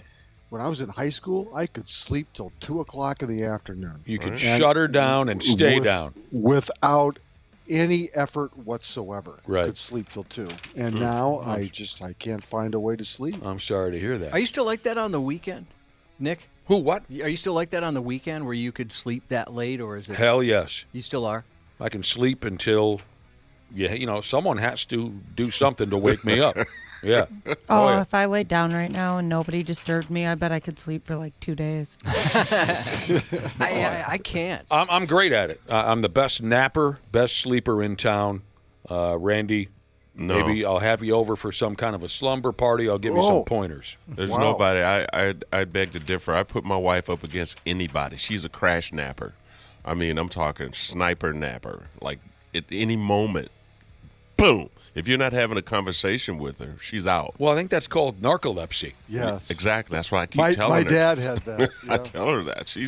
My wife is, when she sits on the couch, like, we can have people over, and it's constant party. She's the hostess with the mostest, but soon as they leave the door, she sits down and she's out. It's like I unplugged her. You know, She's never seen a doctor about her potential narcolepsy? No. You don't let her drive long distance, I hope. No, she doesn't. I don't think she drives. I think furthest she's ever driven, I think, is from our house to her mom's house. So Up north a couple hours. Up north a couple hours, and that's about it. Well, Randy, we'll try to keep you awake here. Yes. Yeah, you had a rough. Sorry to hear you had a rough night. That's all right. Yeah, just try sleeping on the other side sometimes. People are saying not her side, your other side, like your left side or your right side. I see. Don't That's ever my switch spot sides. now. Yeah, don't ever switch sides. Right, exactly. People are saying get some gummies, Randy. Ooh. Yeah, let's get Randy high. I've I'm got a not friend that doing has that. to do that. I wouldn't touch him. He has to take gummies to fall asleep. Not after the stories I've heard. Yeah, I thought about it. I did. When those gum drops first hit the scene, I thought, all right, maybe this will be my new thing. Heard a couple stories from a couple of friends. Not a chance in hell I ever touched that stuff. Oh, Hey, O-Town Carpenter Jesus says, Randy, the problem is Viagra has a lot of caffeine, so it keeps you up in a couple different ways. There it is. Man. well, what's the old joke? What's that joke again about the old folks' home? There's problems. Oh, no, there's not problems. There's good things happening at the old folks' homes. They give the boys Viagra, and it keeps them from rolling out of bed in the middle of the night. Oh, sure. The Chicago Bears sent out a tweet after they beat the Vikings Sunday. Let's see if you get the reference. All right. This is what the Chicago Bears sent out after they beat the Vikings on Sunday. The tweet simply said, "Game blouses." Anybody? It's a Dave Chappelle Prince reference. Mm-hmm. Reference to one of the greatest comedy bits ever put on Ever. television. Dave Chappelle when he did his. Well, Charlie Murphy, actually. Murphy, absolutely. Yeah. Charlie Murphy, True Hollywood Stories about his time spent with Prince. Rick James. Those were great. Dude. Man, that show was so good. Drug. Did you ever cross paths with Rick James or any members of the Stone City Band, C. Willie Miles? No. God, I wish I would have. What about Dave Chappelle? Did you ever do? Yes. You did? Yeah, I've seen crossed some paths shows. with him, yeah.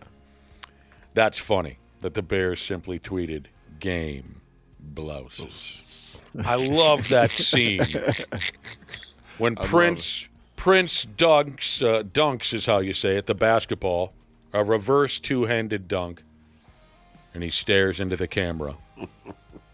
And one hand drops off of the rim. So now he's hanging by just one. And then the other hand drops off the rim, and he's still hovering there. That was his aura. His aura. He had like an orange, like an aura.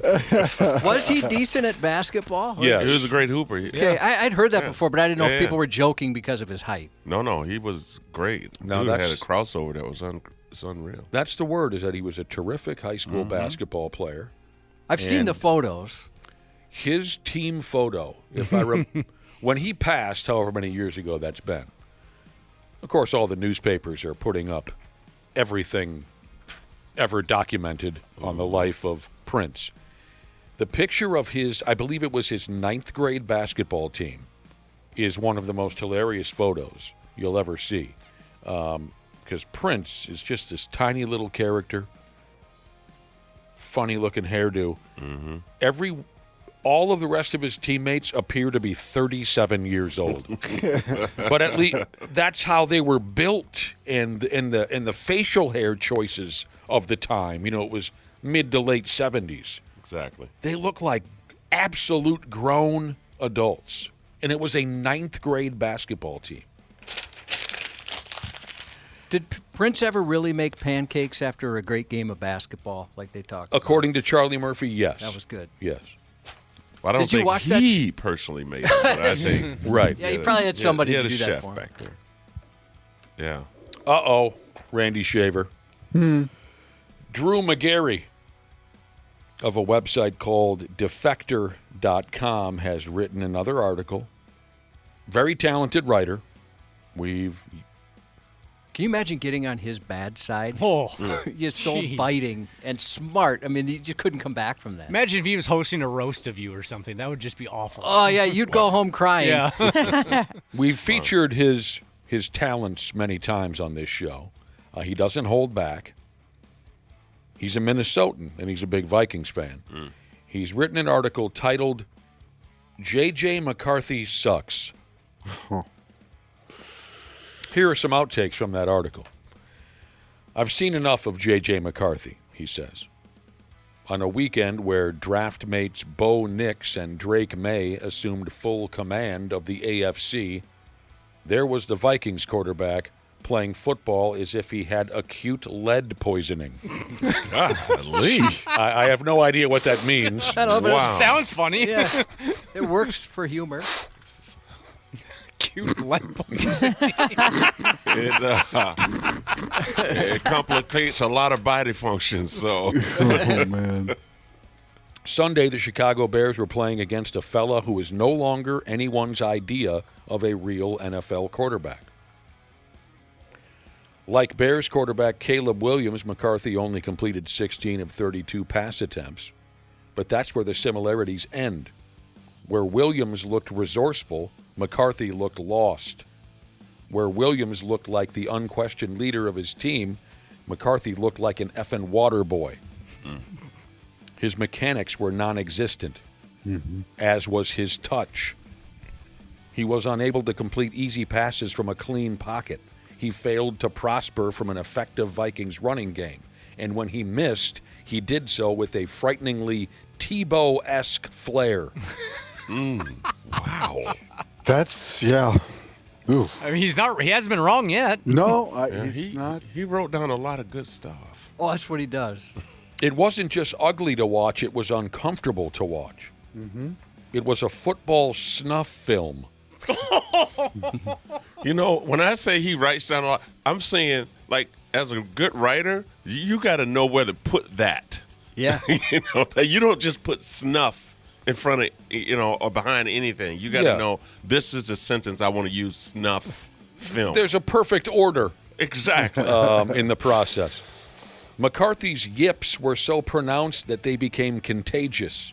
Vikings receivers dropped 5 passes, but even those should be blamed on McCarthy because his receivers had no idea what kind of ball was coming their way. A fastball, a knuckleball. When you have no confidence in your quarterback, your hands follow suit.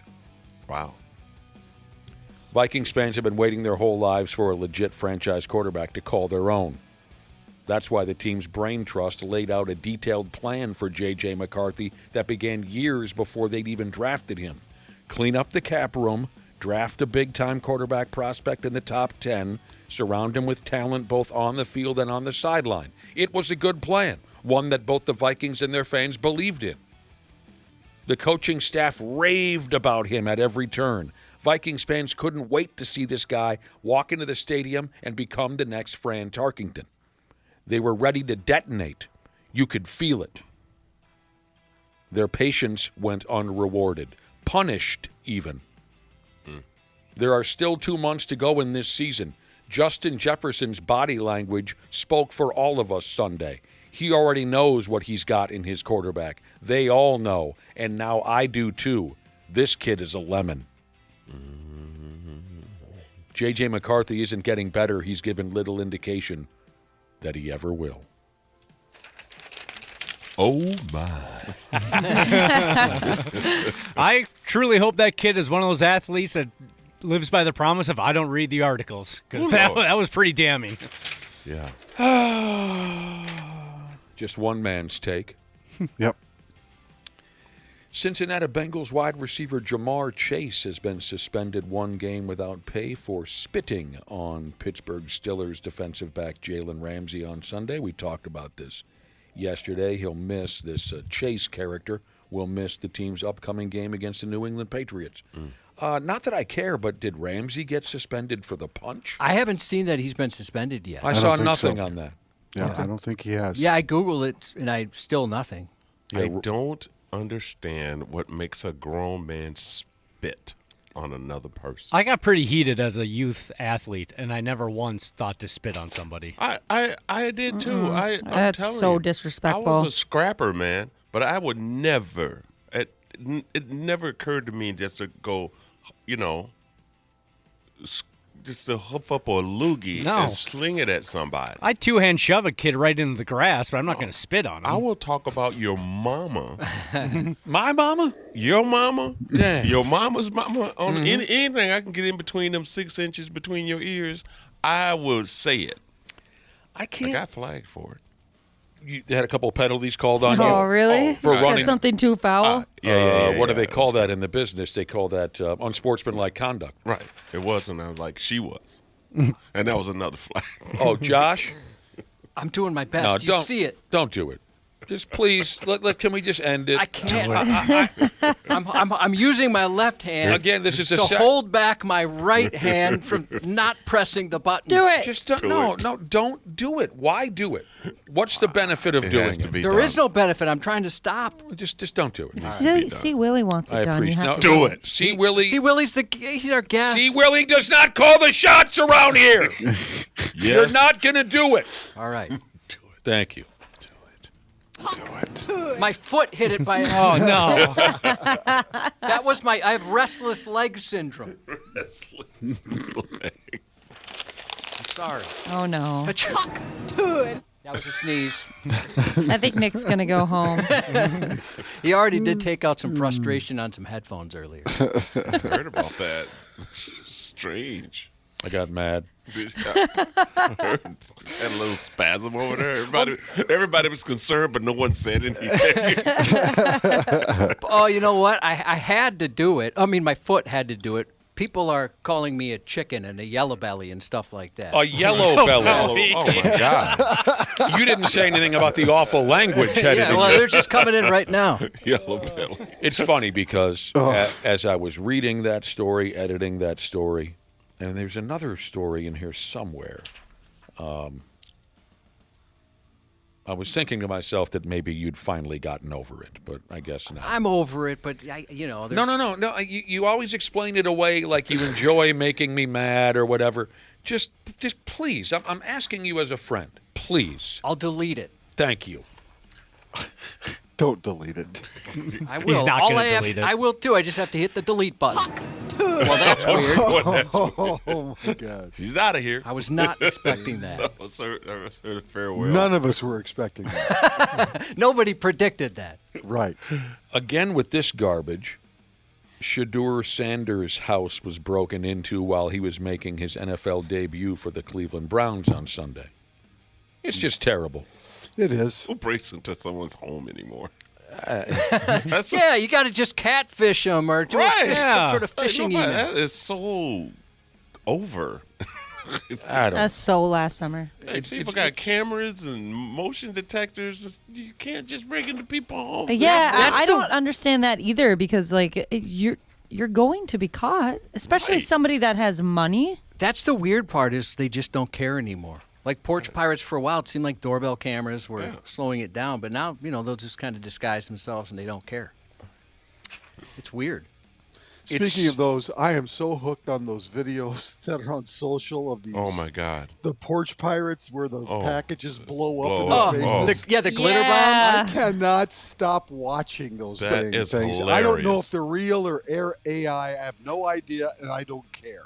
They're just hilarious. How does it work?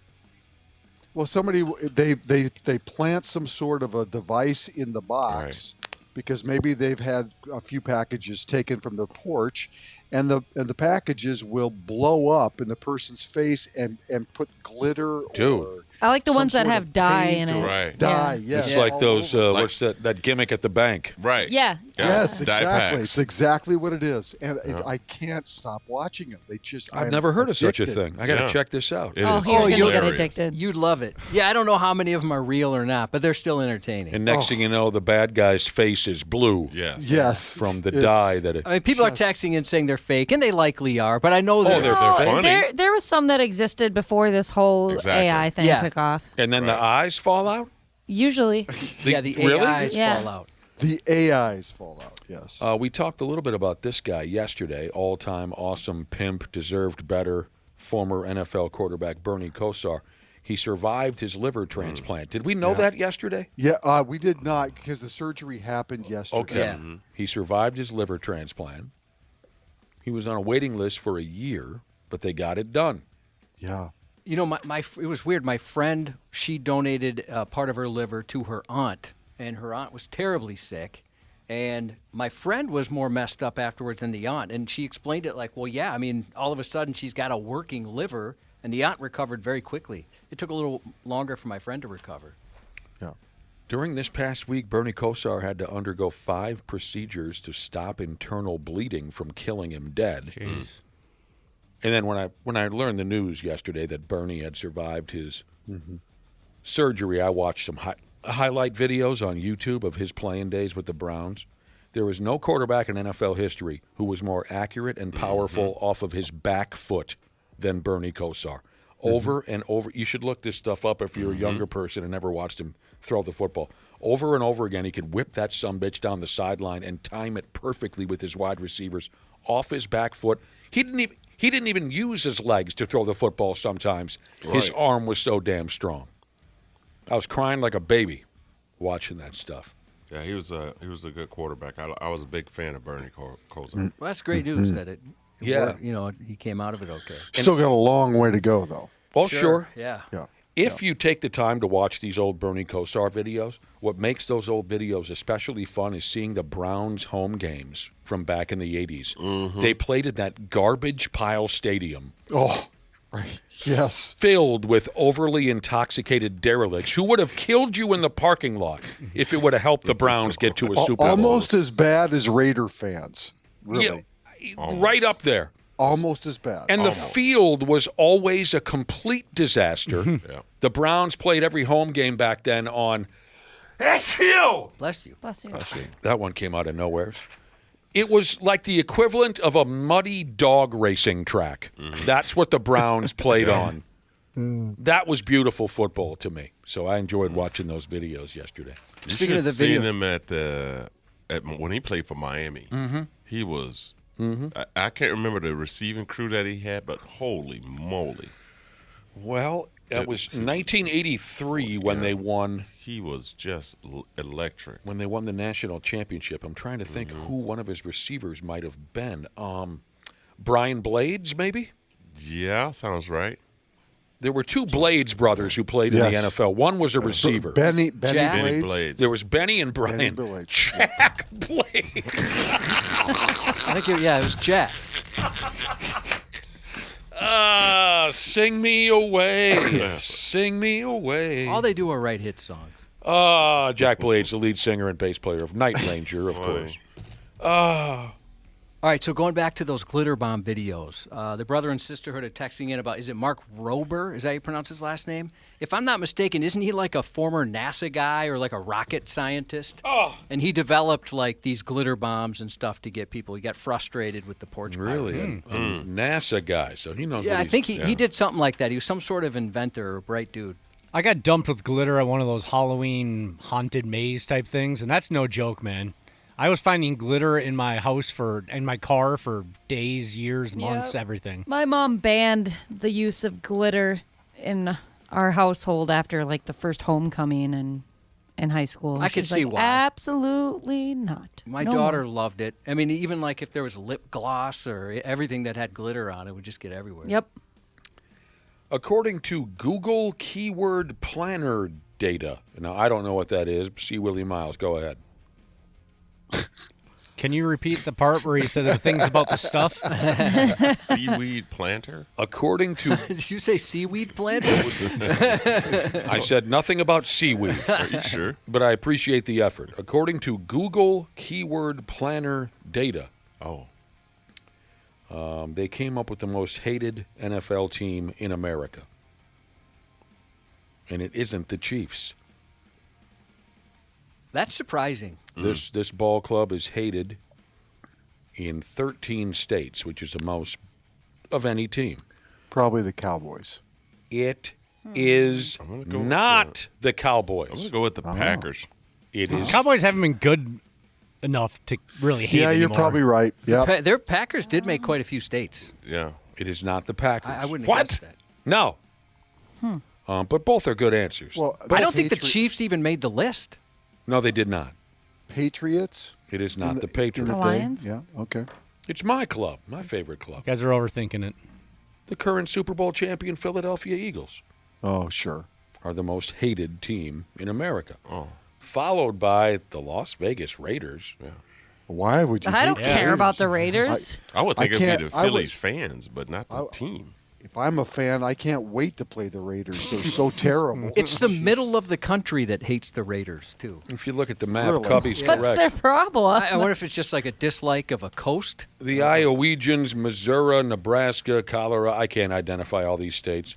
So it goes Eagles, Raiders, followed by the New York Jets, the Green Bay Packers, the Dallas Cowboys, and the Pittsburgh Steelers are the most hated team. I'm surprised not to see Kansas City there. Maybe people have just pushed them out of their minds completely. I do my best to completely ignore the Kansas City Chiefs. I won't watch them. I won't read about them. I don't want to hear about them. Timberwolves have won 5 out of 6 last night at home. They totally curb-stomped the Dallas Mavericks. 120-96 was the final. Naz Reid scored a season-high 22 points. Boom. Yeah. I mentioned, Dallas is so shorthanded and banged up. yeah, they're not great. So, yeah. I mentioned earlier that Anthony Edwards had very little interest in playing basketball. I'd be A1 from day one. He kind of got a rest night without actually taking a rest. I think he knew he could take a night off against a club as piss poor as Dallas. He looked to pass at every turn. Jaden McDaniels had a good game. Rudy had a good game. Wasn't the prettiest ball game I've ever seen, but so what? Up next, the Washington Wizards and Timberwolves play here in town tomorrow night. Victor Wembanyama is going to miss about a month with a calf strain. That sucks. He has calves? I didn't even know he had a calf, I swear. They look like stilts. Yeah. I mean, where are the calf? Where did they find it? I don't see calves when I look at Victor Wembanyama. I don't see a thigh. I see nothing. Yeah. I don't see a muscle. He's got like ostrich legs. Do they have calves? No. Yeah, I didn't see a calf the last time I watched. Oh, he must be. Well, you know what? What is the guy, 20? He probably doesn't have any yet. They're doing great. You don't get them till you're like 22, 23. Does that come later in life, calves? Yeah. What? Or the car wrestler showed up and just stole his calves right out of high school. One of my favorite wrestling gimmicks ever was pulled off by a wrestler by the name of Bully Ray, otherwise known as Billy Ray. Pardon me. Yes, no, I had it right. Bully Ray, I think, is what he went by lately, what he goes by lately. But he was also Billy Ray Dudley. Do I have the right name? Bubba Ray Dudley? Bubba Ray, sorry. Bubba Ray Dudley moved on to the character Bully Ray. You know, so many wrestlers over the years get in the ring, and what do? Flex their upper body.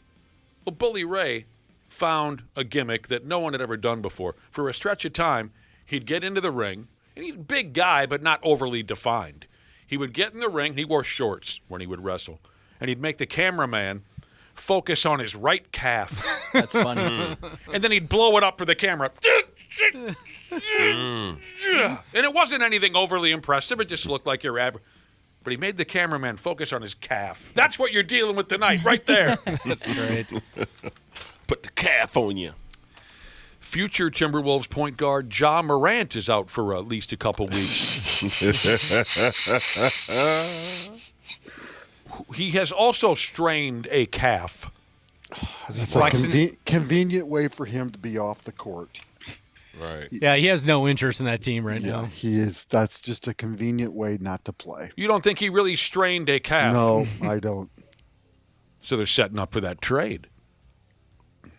That's what you're saying? Yeah, they don't want to get hurt. I'm not saying they're setting up for that trade. I'm just saying he doesn't have interest in helping that club win. So The Wolves eventually will be trading for Ja Morant. God, I hope not. But I imagine they'll wait a little bit. So that calf heals up. Right. I kind of want it to happen just because of how bad Randy doesn't want it to happen. It'd be fun to hear what he has to say about it. That to me would be just a slap in the face to Conley and DiVincenzo, who have been playing really well. Of course it would be. But that's not what I'm thinking. I'm just thinking, I know what you're a thinking. show, what a I've been show around- he and Edwards could possibly put on together. Come on. No. You don't think they'd put on a good show? No. It would be boring? I just don't. It would be I think- mundane? I just think that's the last thing this franchise needs is some sort of other stupid distraction. They have a hard time concentrating on the things that they need to do to win basketball games. The last thing they need is this guy. I in agree. there He's a causing moron. issues. He's a moron. I agree. I'm not talking about deep financial decisions. I'm not talking about winning and losing games. I'm just talking about the kind of show the two of them could put on. I know. What if he just need a change of venue? Change of venue, Randy Shaver. Like the system. Hey, Indiana Jones for the Colts. Right. Change of venue is completely So you're comparing Daniel Jones to Ja Morant? Come on. And we'll get Morant's dad season tickets next day, Ron. It'll be great. Why is that not a fair comparison? Because it's not. It's just You know not. it's You have no not. evidence to back it up. It's just not. I'm saying a change of venue has done athletes good. Indiana Jones is not a good example of that? Sure. I mean, I understand on the surface what you're saying. Obviously, it makes sense, but the personalities of the two people you're talking about are so totally different that now we're talking personality. Daniel Jones would have been fine regardless of whatever team he ended up playing for. John Morant, you have to really understand what you're getting and how it fits into the club that you have and the personalities on your team to make a decision like that, to bring a guy like that in. So like Randy Moss? Randy Moss. But see, I don't think Randy Moss was as... That's not what they sold. I don't... It doesn't matter, Randy. We're busting your chops, for Christ's sake. You don't know that Daniel Jones has never waved a gun out the side of a. You don't know that Daniel Jones has never beat up a high school kid while playing horse in the neighborhood. I don't know that. You're right. We're busting your chops. I was drinking my coffee, Nick, for Christ's sake. I do think there is something to be said about a change of venue for some players, but I'm just trying to get you started. I know you don't like the idea of Ja Morant playing here. I do. I do, just for the fun aspect. I know you do. And there's I understand the fun aspect of what you're talking about. This is funny. My wife sent me this meme. Is this a meme, Josh, where they take a picture and then write words underneath Yeah, it? it's pronounced Mimi, but yes. Stop. My wife sent me this meme, and it's my least favorite element to today's NBA. It's the overselling of fouls and the slightest bit of contact, and the players reel as if they were hit by a bus. They're constantly, maybe players these days in the NBA maybe use up most of their energy on trying to fool the officials into getting them to the free throw line. You never saw that in the 70s and 80s. You didn't, but it's part of the game now. Yeah. Let's fool the officials so I can go to the free throw line. I'm so tired of the SAWFT soft refereeing in the NBA. And this is funny. This picture that my wife sent me is of Joel Embiid, one of my least favorite NBA players. Just does he not look like he's just been hit by an arrow or something? He looks like he is dying. He's just been hit upside the head with a baseball bat, and the player who's guarding him has one finger on his wrist. Do you see that? One finger. That's awesome. Okay? And there's some verbiage underneath the picture, and it's a quote by Charles Barkley. And where Charles, I guess, recently said, "This little stuff y'all doing in the NBA, that ain't contact. I've been kissed harder." Right. True. Look at that picture, Josh. That's pretty funny. Look at his physical reaction to a finger being laid on his non-dribbling wrist. He looks like a third grader who got touched by someone everyone said had cooties. I know we talk about that all the time, and I don't get it because back in the 70s, 80s, you didn't have to sell a foul. You were getting murdered. Yeah. You know, back in there, you went in a layup for the Pistons back in the day, man. Rick Mahorn would lay you out. Anybody watch Monday Night Football last night? No. To see that Cowboy offensive tackle Tyler Guyton, maybe? Oh, I saw it, yeah. Okay, so he kind of got swiped at and then realized, oh, wait, I can make this into a big deal. And he got a big, and he kind of fell backwards. They do that all the time. Oh, it was funny. Like, listen to the announcers trying not to laugh. They were holding it in. It was a professional soccer level. Oh, yeah. Exactly. I forget. Did you post this, Ashley? Yes, I did. Oh, if you haven't seen it, it's pretty good. It's just ridiculous. They all do it, man. It's like you're right, Nick. They all try to sell. Constant. And the refs buy it Yes. sometimes. And it's just like, come on, man. You know ain't nobody fouled nobody that hard. There was a Wolves game a couple nights ago against Denver, and Jaden McDaniels is setting a screen on the big bearded center they have. Mm-hmm. He backs up Jokic, Valanciunas or something. Valanciunas, Yes. yep.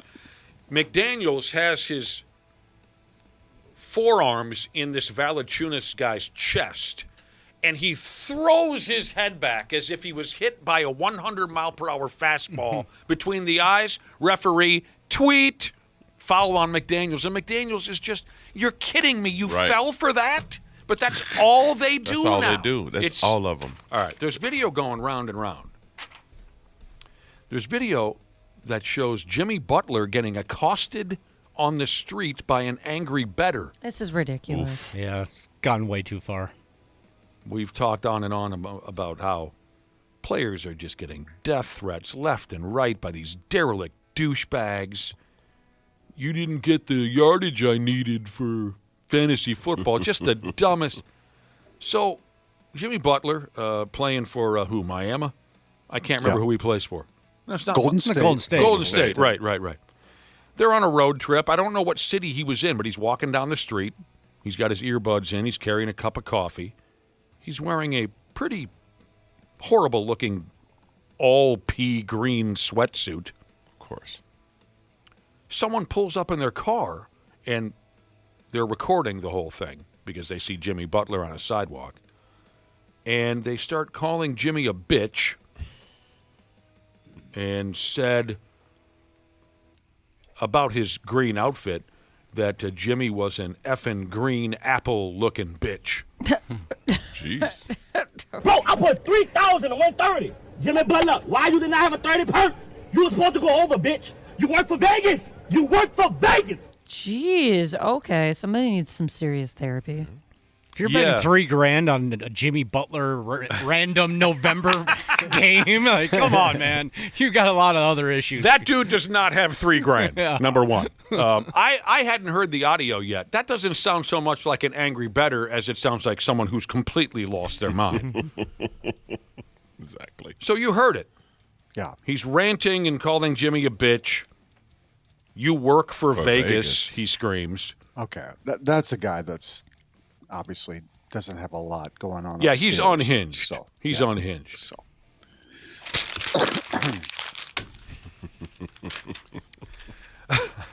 What are we doing anymore, C. Willie Rob? I don't know. We don't know. What are we doing? Oh, my God. Well, but you know what? This Randy is Shaver, sorry, before you continue on, I screwed up and I went too long running my yap. We have to take a break. We got to make some time for a concert announcement. Okay. It's industry stuff. You wouldn't understand. Deep industry I stuff. would not understand. 93X welcomes the Rockin' the Island program. 2 days, 9 bands, 3 nights of camping at Treasure Island Casino, starring Stone Temple Pilots, Theory of a Dead Man, Skillet, Hinder, Buck Cherry, Crossfade, Hoobastank, Black Stone Cherry, and Royal Lind. The 93X pre-sale is rolling right now, from what I understand. Is that accurate, Josh, right now? Yes, it started at 8. Till Friday at noon. Your pre-sale password is simply 93X. Mere mortals can begin getting their hands on tickets Friday at 8 a.m. Go to 93x.com for complete details on Rockin' the Island. And we have one more big concert announcement at 9 a.m.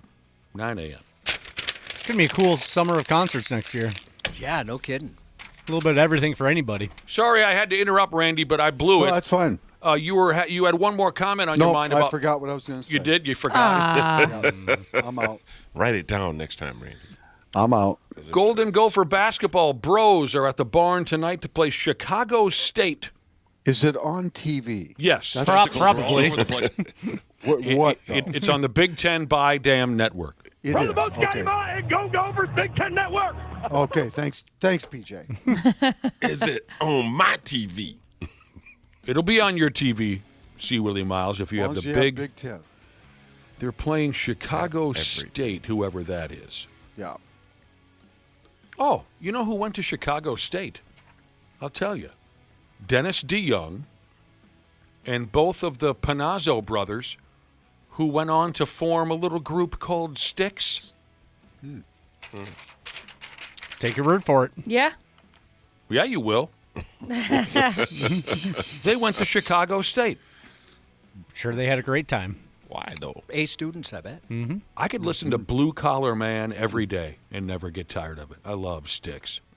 Me too. Josh and I both kind of teared up when we saw him in concert when they played, because the intro's so beautiful, The Grand Illusion. We were watching them perform, Randy, at one of your charity events years ago. That's correct. That was my older kid's first concert, Styx. That's a pretty good one. That's a cool first concert. Randy booked Styx for his charity show, and I thought, okay, this is a tribute band. They spell it differently or something, right? But then they came out and they played everything. And Yeah. when they played The Grand Illusion, Josh and I kind of held hands a little bit and teared up. Because if you think your life is complete confusion. I don't have a lot of details here, but a little story from BroBible.com. A Minnesota hockey fan lost a bet. They didn't cover at all who he was betting on, who he was betting against, but it's a Minnesota guy right here in town. He lost a bet, and kind of like the fantasy football punishments, he had to spend all day and night in a bar from open to close, but he was able to drink his way out by shaving time off the total punishment with each drink consumed. Like they do with the Waffle House and whatnot. Yeah, uh-huh. Sure, right. You understand.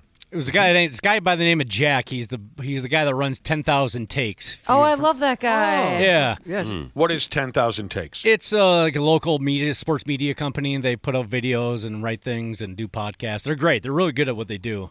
And he made a bet that he's a North Dakota fan. The Gophers were playing North Dakota, and he said if what are they? The Fighting Hawks now, I think. The Fighting Hawks. Yeah. If the Fighting Hawks don't sweep the Gophers, I'll do this punishment. Oh. And they ended up splitting. So that's how he ended up at Stub and Herbs for like 12 hours. He sat at Stub and Herbs.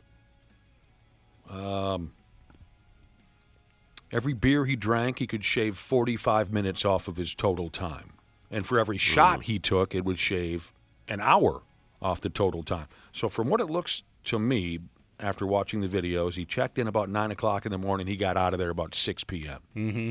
And he was ripping down a lot of Steve Weisers and a lot of... I hope he had help getting home. Oh, no. They posted a video, and they show him getting into an Uber. And he was keeping track on his arm, kind of like the old school days in college where you put a tally mark for each drink on it. Wow. He was drinking something called Captain's Patch. That was his beer. Captain's Patch from Elm Creek Brewing Company. I don't know what kind of shots he was ripping down, but he got it done. I love Stub and Herbs. Oh, I do too.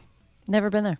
You go in the basement, and you're just like, wow, I bet people have been murdered down here. Oh, really? You see, what I always picture, I don't picture murder when I go in the basement. I just picture, like, long-haired, hippie 70s college student parties. You know what I mean? Uh-huh. From back in the day. I picture Neil Broughton and the late 70s Golden Gophers going in there. You know what I'm talking about? Yeah, uh-huh. I can see that, too. I can also see murder. I picture Michael Thompson and Randy Brewer going in there for a... Just going beer for beer. Yeah. Hilarious. You picture murder in the basement at Stub and Herbs? It kind of looks like the setting of a Saw movie, I'll be honest with you. It feels that way about all basements, though. Yeah. They creep them out. Oh, my God. Now, as a former Zamboni pilot, I hate to hear something like this. A German hockey game had to be called smooth off after the Zamboni crashed into the boards and broke everything and shattered the plexiglass. By God. It was a game between the Hochstadt Alligators and the Stuttgart Rebels over there in Germany. But they had to can the whole operation when the Zamboni driver crashed that pig. He slapped into a door and cracked the plexiglass. It couldn't be fixed. Everybody had to go home. Boy, I bet that was embarrassing. Well, he didn't sound embarrassed, Josh, because it says here, after he snapped a door in half and sent plexiglass pieces flying across the arena, a witness said he just put it in reverse like he was Uncle Terry or something. And he straightened himself out, and he kept on doing laps until the ice was just beautiful. They said he just went right back to his... Yeah. They don't need that piece of wall. I mean, you got to be a good enough player to skate around that. That's what you got to do, though, right? It's like if you fall, doesn't matter how injured you are. Get up, Get up, walk, hope nobody saw it. Your legs are barely working. Right. You got a concussion. You got to soldier on. Yeah, you have to pretend nothing happened. Right, absolutely. Does anyone remember this? There was a Zamboni crash in Quebec last year, and the driver was charged with a French-Canadian DUI. Yeah, I believe we did talk about that. My first Did you day, ever drink with your Zamboni days? Well, I certainly came into the early shift, I'm sure, still legally intoxicated. But not yeah. you never drank at the rink or anything? No. I didn't drink. I'm a professional. Yeah. I'm bringing on in the inside. I show up drunk. That's right. Right. My first day on the Zamboni, my very first run, I drug the blade across the concrete on my way off the ice. I bet that hurt. Oh, my That God. was my one and only mistake. How loud was that? It was pretty loud. Yeah. Oh. Very first trip all by myself around the rink, I drugged the blade across the concrete. Other than that, I pitched a perfect game as a Zamboni driver. I could tip that bitch over onto two wheels while cleaning the ice. I could do laps while tilted over on two wheels and still make that ice look like a mirror at a strip club. Right. I could Smooth as pig fat. Oh, yeah. Cubby, I just went right, left real hard with the steering wheel, and I could get it up on just the left-hand tires and do laps all the way. I was the best in the business. They called me Old Rubberneck. Wow.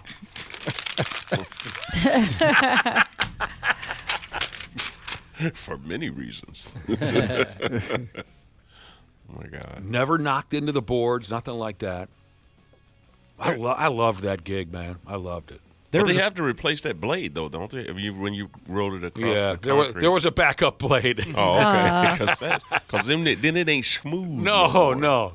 You had lines in there. You get the blade caught in there. Make that ice look like Grandma's teeth. Hey, Grandma's teeth. I haven't heard that one before. It's a bowling reference. It doesn't apply to hockey at all, but I thought I could get away with it. Because I'm just picturing in a glass on the nightstand. My grandma wore dentures. Yeah, right. If this matters at all to you, the Twins coaching staff is complete. Derek Shelton has hired, or whoever else is in charge of the hiring. Derek Shelton's the new skipper. Toby Gardenhire is in there. Yeah, he's been promoted. Ron's kid. That's his first chance to coach at the major league level. And some other guys in there. Trying to think if there was any other familiar names. Well, we already know that Troy Hawkins is in there. We know that Grady Sizemore. Grady talked about. Sizemore. The other names are Mike Rabello, Mark Hallberg. These guys are going to coach bases and coach the outfield and coach base running, whatever the hell they do. They'll be there for a year, 2 years max. They're all going to get gassed?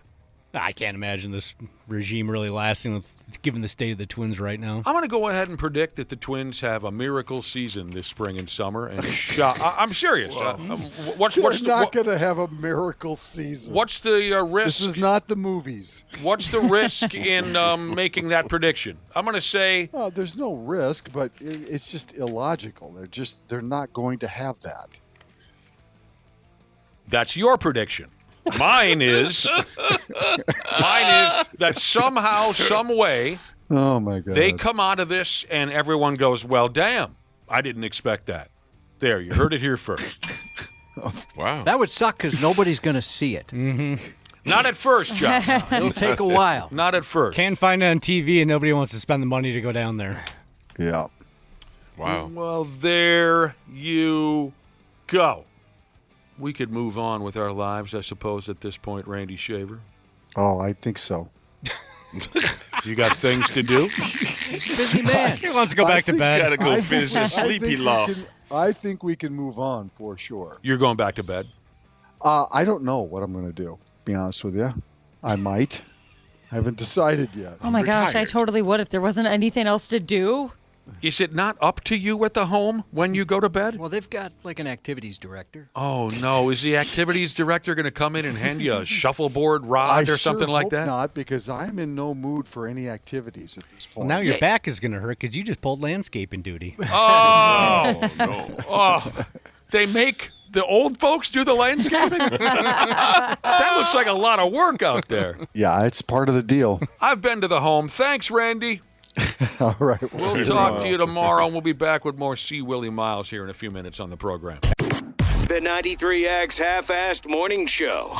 All right, all you procrastinators, enough is enough. It's November, and the you-know-what is about to hit the fan. Time to hit up my friends at Standard Heating and Air Conditioning and get that furnace cranked on and get it winter ready. Dana here. November's also the final tune-up deal of the year at Standard. You can get $20 off your furnace fix when you make an appointment and mention 93X. Yeah, I know we're all hardy Minnesotans around here, and you're probably saving up to buy me a sweet, sweet Christmas gift, but don't roll the dice on your furnace. Time to prep and protect. Book that tune-up today at standardheating.com. That's standardheating.com. This episode is brought to you by Progressive Insurance. Do you ever think about switching insurance companies to see if you could save some cash? Progressive makes it easy. Just drop in some details about yourself and see if you're eligible to save money when you bundle your home and auto policies. The process only takes minutes, and it could mean hundreds more in your pocket. Visit Progressive.com after this episode to see if you could save. Progressive Casualty Insurance Company and Affiliates. Potential savings will vary. Not available in all states. Michael Rosenbaum and Tom Welling take you behind the scenes of one of the greatest shows of all time. They're an ultimate rewatch podcast. We're in the midst of season 7, and hold on. Obviously, we had a very successful television show for 10 years that was Superman based. But we had to make everyone believe that you were Clark. I got to be honest, I was surprised at the end of this episode that I wasn't. I was too. Talkville, the Smallville rewatch podcast. I'm not sure I knew when I was filming it that I was not me. Follow and listen on your favorite platform. Half-Assed Morning Show 93X. Just a hell of a time. We're having a hell of a time here with our longtime pal, C. Willie Miles, sitting here in studio with us. How's everything, C. Willie? Man, it's all good in the hood. Anything you'd like to discuss this morning on the program? No, man, I got nothing. I got nothing going on. My shows are all sold out, and all I need to do is just be here and just be grateful. Well, we're grateful for your presence. Your next show would be your Christmas show? My next show is my Thanksgiving holiday show that's coming up in Prior Lake at Fong's. Okay. Which is on a Tuesday. All right. And then I usually immediately leave town the next day. You don't need to even give the date because it's sold out. It's sold out. Right. Yeah, it's the 24th. And then on I mean, it's no tickets available. 25th. And then the 6th of December is sold out and at Crooners. Will you be announcing any shows soon enough where folks can go get tickets where it's not sold out? Any more shows? Well, my next public show that I'll be doing, because I got a couple of holiday parties that I'm doing, but they're not open to the public. But Crooners, I'll be back there Valentine. So if you want to hop on that, That's the only place I'm kind of performing right now publicly. I love your relaxed schedule. Yeah, I do too, man. I want to be you someday. I worked 30 years to get to where I'm at right now, and I'm loving it. Josh, wouldn't you like to say, I've got something going around December 6th, and then the next is on Valentine's Day? Just not really fully knowing the schedule because I don't care. It's like when you're a kid in summer, you have no idea what day it is. Right. Absolutely. Could be Saturday, could be Wednesday. It makes no difference. Or what time it is. I guess the only day I knew was Sunday for church. Oh, sure. Outside of that, it just didn't matter. Yeah, I was a PK, so I had to know when Sunday was. But what's a PK? Preacher's kid. Oh, sure. Yeah. Well, we're always happy to have you. Oh, I'm always excited to be in here, man. This is always a fun time for me. I'm up early and I need something to do. I've got something here that might be concerning for some of us. I'm slightly unnerved by reading this. Saying more frequently while speaking, or may signal that your brain is rotting. Simple little speech patterns is how you say it. Simple little speech patterns like or taking longer pauses, or here's the part, Josh, where I thought, this isn't good. Struggling when searching for words. Yeah, I'm getting there. You're screwed. I have that problem every single, what do you call it again? Day. Struggling and searching for words might be indicators of declining cognitive ability. Wow. I think it happening on air, well, I guess maybe not in your case, Nick, but like I forget sometimes like what I'm about to say or like the word I'm looking for, or I say and I think it's just because I'm more careful on air. Trying not to swear? Yeah, I want to make sure I'm getting things right, because sometimes if you don't get it right, people will come at your life. That's funny. There are times, like an out-of-body experience on the radio. It's the same thing where I'm almost standing next to myself going, don't F it up, kid. This could be trouble. Don't screw this up. Temper it down. So I know exactly what you're saying. So sometimes it'll take a little bit longer to express yourself because you're thinking of all the angles on how this could go wrong or you could be misrepresented. So yeah. I totally get what you're saying. Yeah, otherwise I think in my regular life, day-to-day, I think I'm pretty good. I am an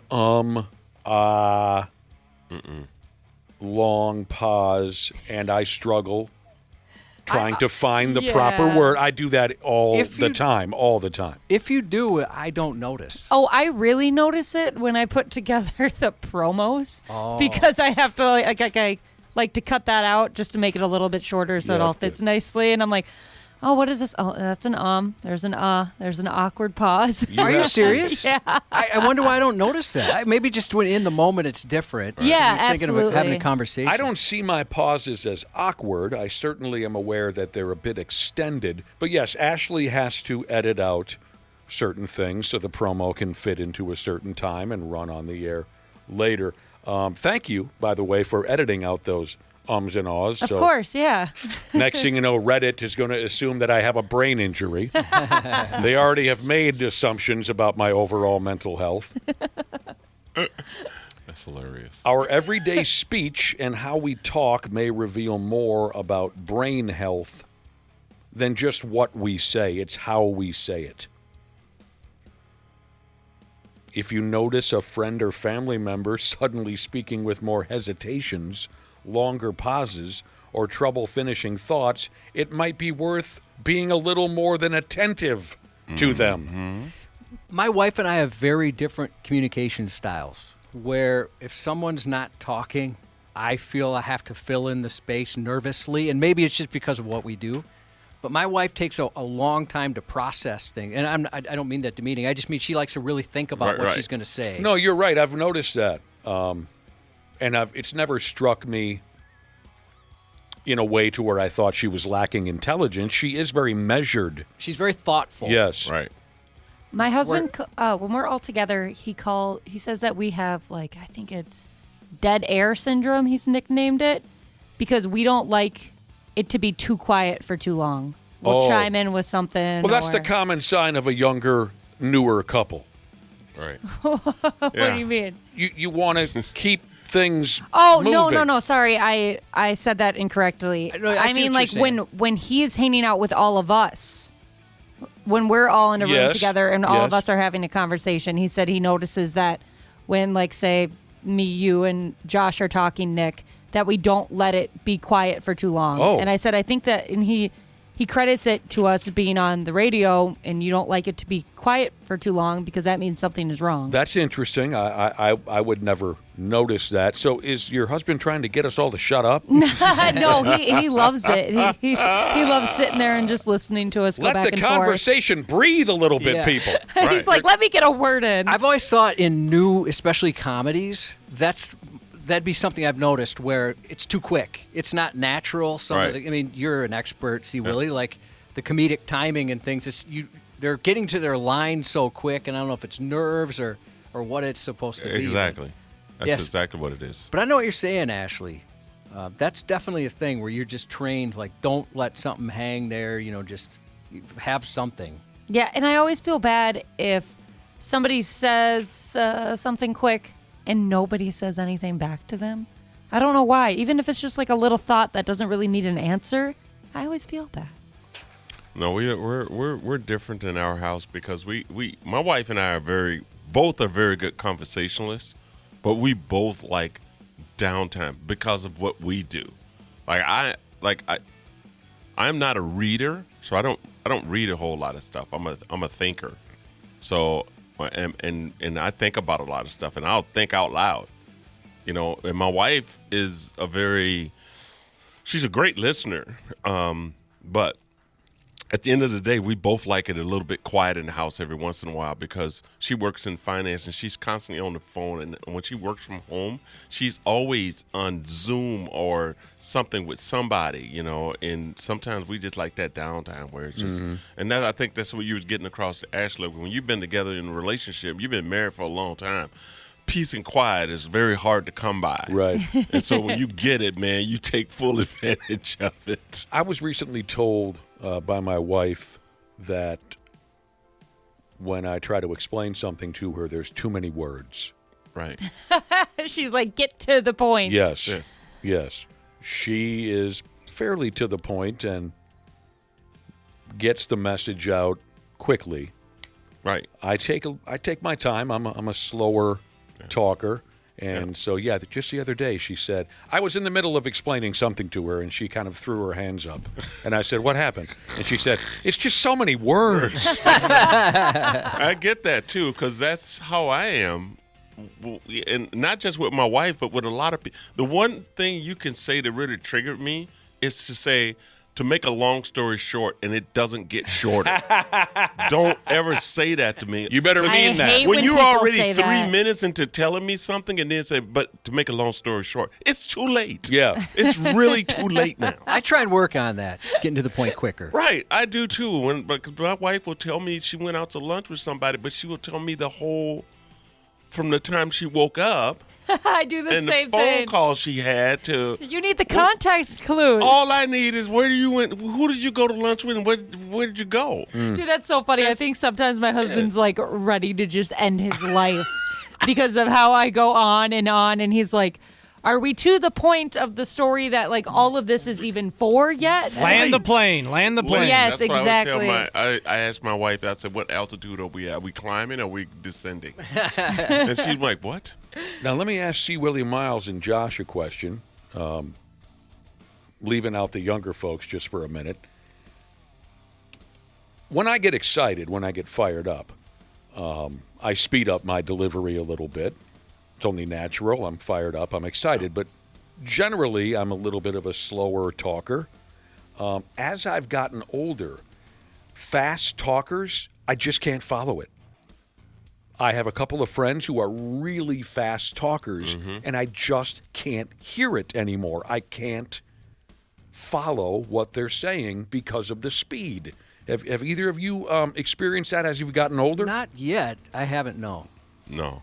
All right. Like sometimes I'll watch videos like at 1.5 speed, or like I'll listen to audiobooks at that. Maybe just because I'm used. So maybe that's why I'm not, because I don't know if I'm trained for it, but I'm used to it. And maybe this is a sign of my diminishing cognitive skills. I don't know. But fast talkers, like at the bar, I constantly have to ask them to repeat themselves.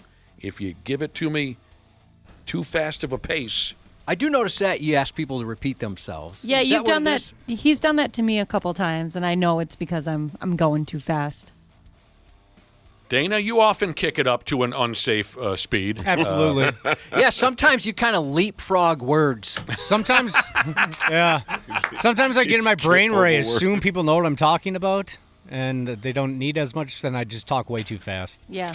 That's not easy to do. Something I've worked on over the last couple of years is I've noticed, especially with my brother, if we're wrapping up a phone conversation, all of a sudden everything gets a little bit faster and we're about to say goodbye. And so it's like a race. That was very skillful right there, by the way. I was possessed. Yeah. Right. So now I have to, on purpose, just calm down a little bit and just say, all right, yeah, great talking to you. We'll see you later. You're saying that sometimes at the end of conversations you tend to speed up the pace? On a phone call specifically. On the telephone. When I know it's about to end. And my brother's the same way. So if he starts speaking faster, I know it's we're about to couple hang up dueling here. banjos. Yeah. So I've worked on that. All right. So there you go. If you are an or an person. By the way, as we've discussed many times in this program, I love a great nickname. One of my favorite nicknames ever. This guy's been gone for years. One of my dad's friends growing up, his nickname was because this is how he legitimately talked. If you asked him, what are some bands you've seen? He would say, yeah, I saw Johnny Cash once when I was in Memphis, Tennessee. I once saw the Bellamy Brothers when I was in the service. He said, between every statement. So his nickname was and I thought that was so friggin' hilarious as a kid. I loved to hear him talk because it was exactly how I played it out. Makes sense. What a nickname. So I wonder about this whole brain rotting study. What about people who use effing as or ah? Yeah, I know. That's the same thing. Yeah, they're just. It sounds cooler though. It does sound cooler, right? I mean, that's something you wouldn't cut out of a promo if we were allowed to swear.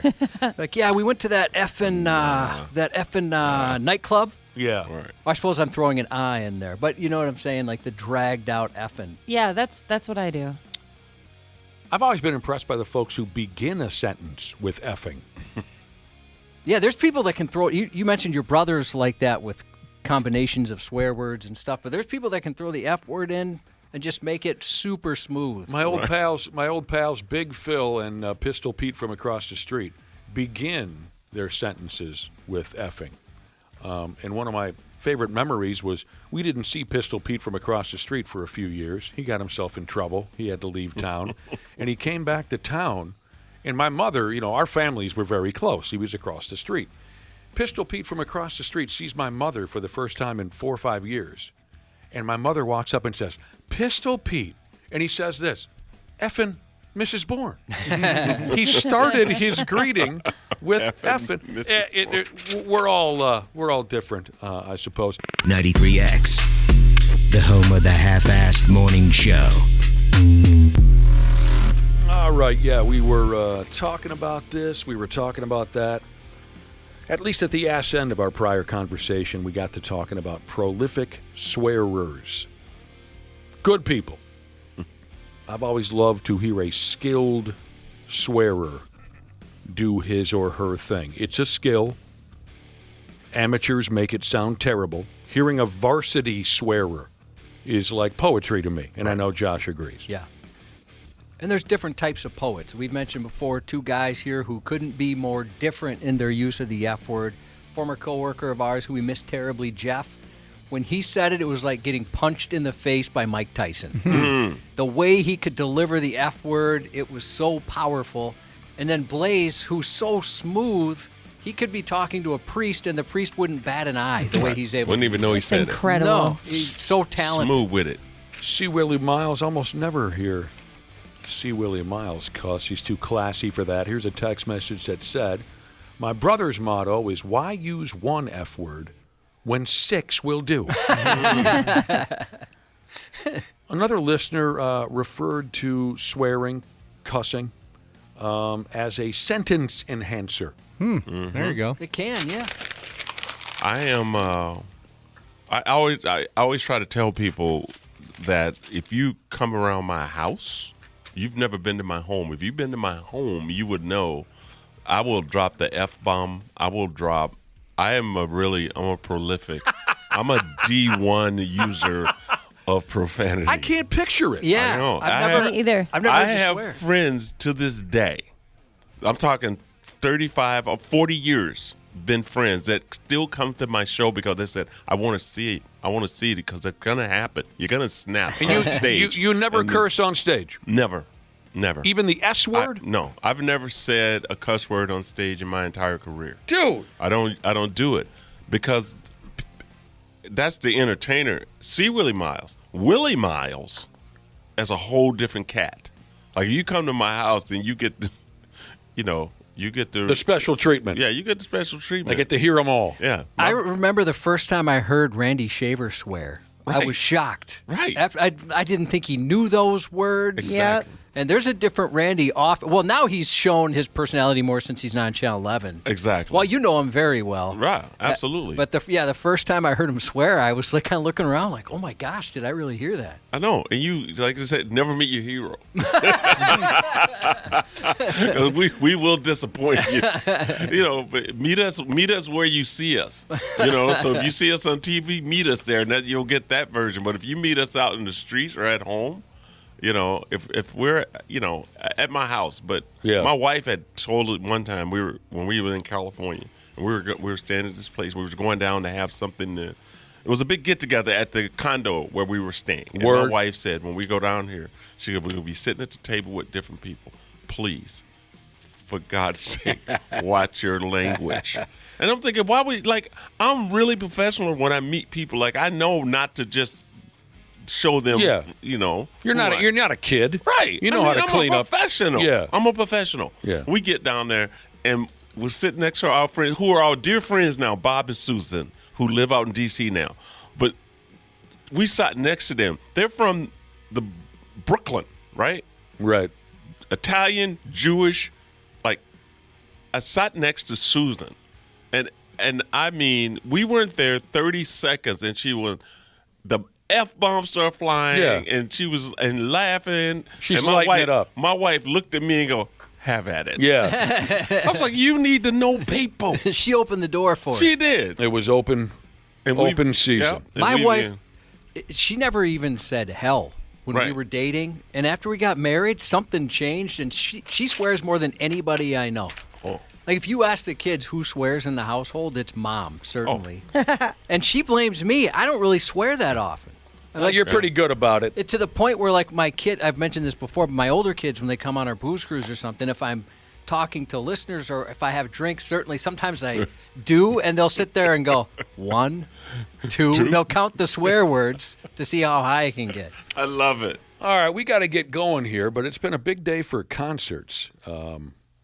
We announced a show a little earlier. Who's got the information on the show earlier? I've Rockin' misplaced the it. Island. Rockin' the Island. Treasure Island, 2 days, 9 bands, 3 nights of camping. We got Stone Temple Pilots, Theory of a Dead Man, Skillet, Hinder, Buck Cherry, Crossfade, Hoobastank, Blackstone Cherry, and Royal Lynn.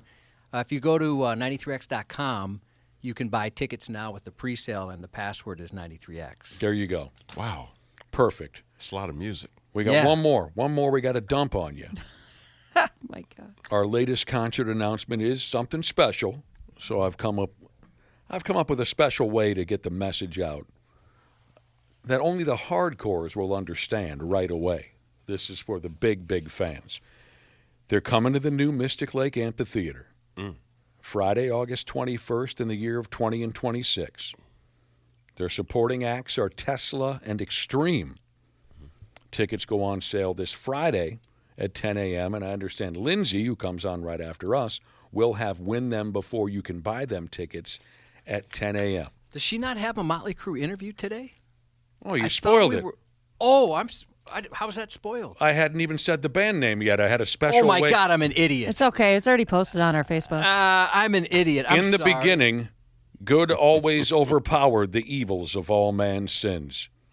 But in time, the nations grew weak, and our cities fell to slums while evil stood strong. In the dust of hell lurked the blackest of hates, for he who you fear awaits you. Now, many, many lifetimes later, lay destroyed, beaten down, only the corpses of rebels, ashes of dreams in blood-stained streets. It has been written that those who have the youth have the future. So come now, children of the beast, be strong and shout at the devil. Motley Crue returns this summer. I love especially Tesla and Extreme on that bill, but I really want to see Extreme. Nuno Bettencourt is one of my all-time favorite guitar players. He has not aged a day. He's never owned a shirt in his entire life. I think he's a bloodless vampire. Yeah, I think so. I think so as well. He's incredible, and I want to see him live. And it's kind of fun, like watching some videos of him. He's just a cool dude.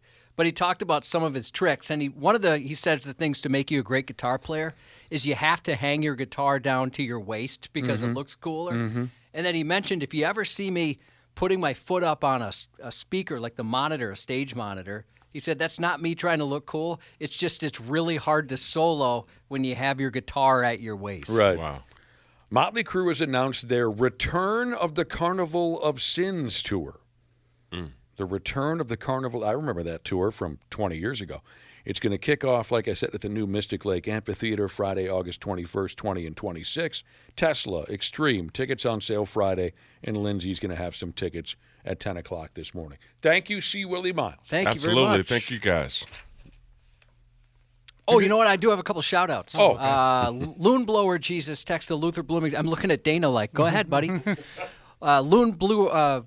Blower Jesus has texted the Luther Bloomington Kia text line with some great news. Today is the day his beautiful wife is getting her C-section. Twins, y'all, he said. Dude, oh, my gosh. Your life's about to change. Godspeed. Happy belated birthday to the beautiful, amazing Becca from Wisconsin Blind Guy Jesus, and happy 52nd birthday to Cold Hands, Hot Ass Jesus from her husband, Hudson VFW Jesus. The 93X Half-Assed Morning Show. All right, all you procrastinators, enough is enough. It's November and the you-know-what is about to hit the fan. Time to hit up my friends at Standard Heating and Air Conditioning to get that furnace cranked on and get it winter ready. Dana here. November's also the final tune-up deal of the year at Standard. You can get $20 off your furnace fix when you make an appointment and mention 93X. Yeah, I know we're all hardy Minnesotans around here, and you're probably saving up to buy me a sweet, sweet Christmas gift, but don't roll the dice on your furnace. Time to prep and protect. Book that tune-up today at StandardHeating.com. That's StandardHeating.com.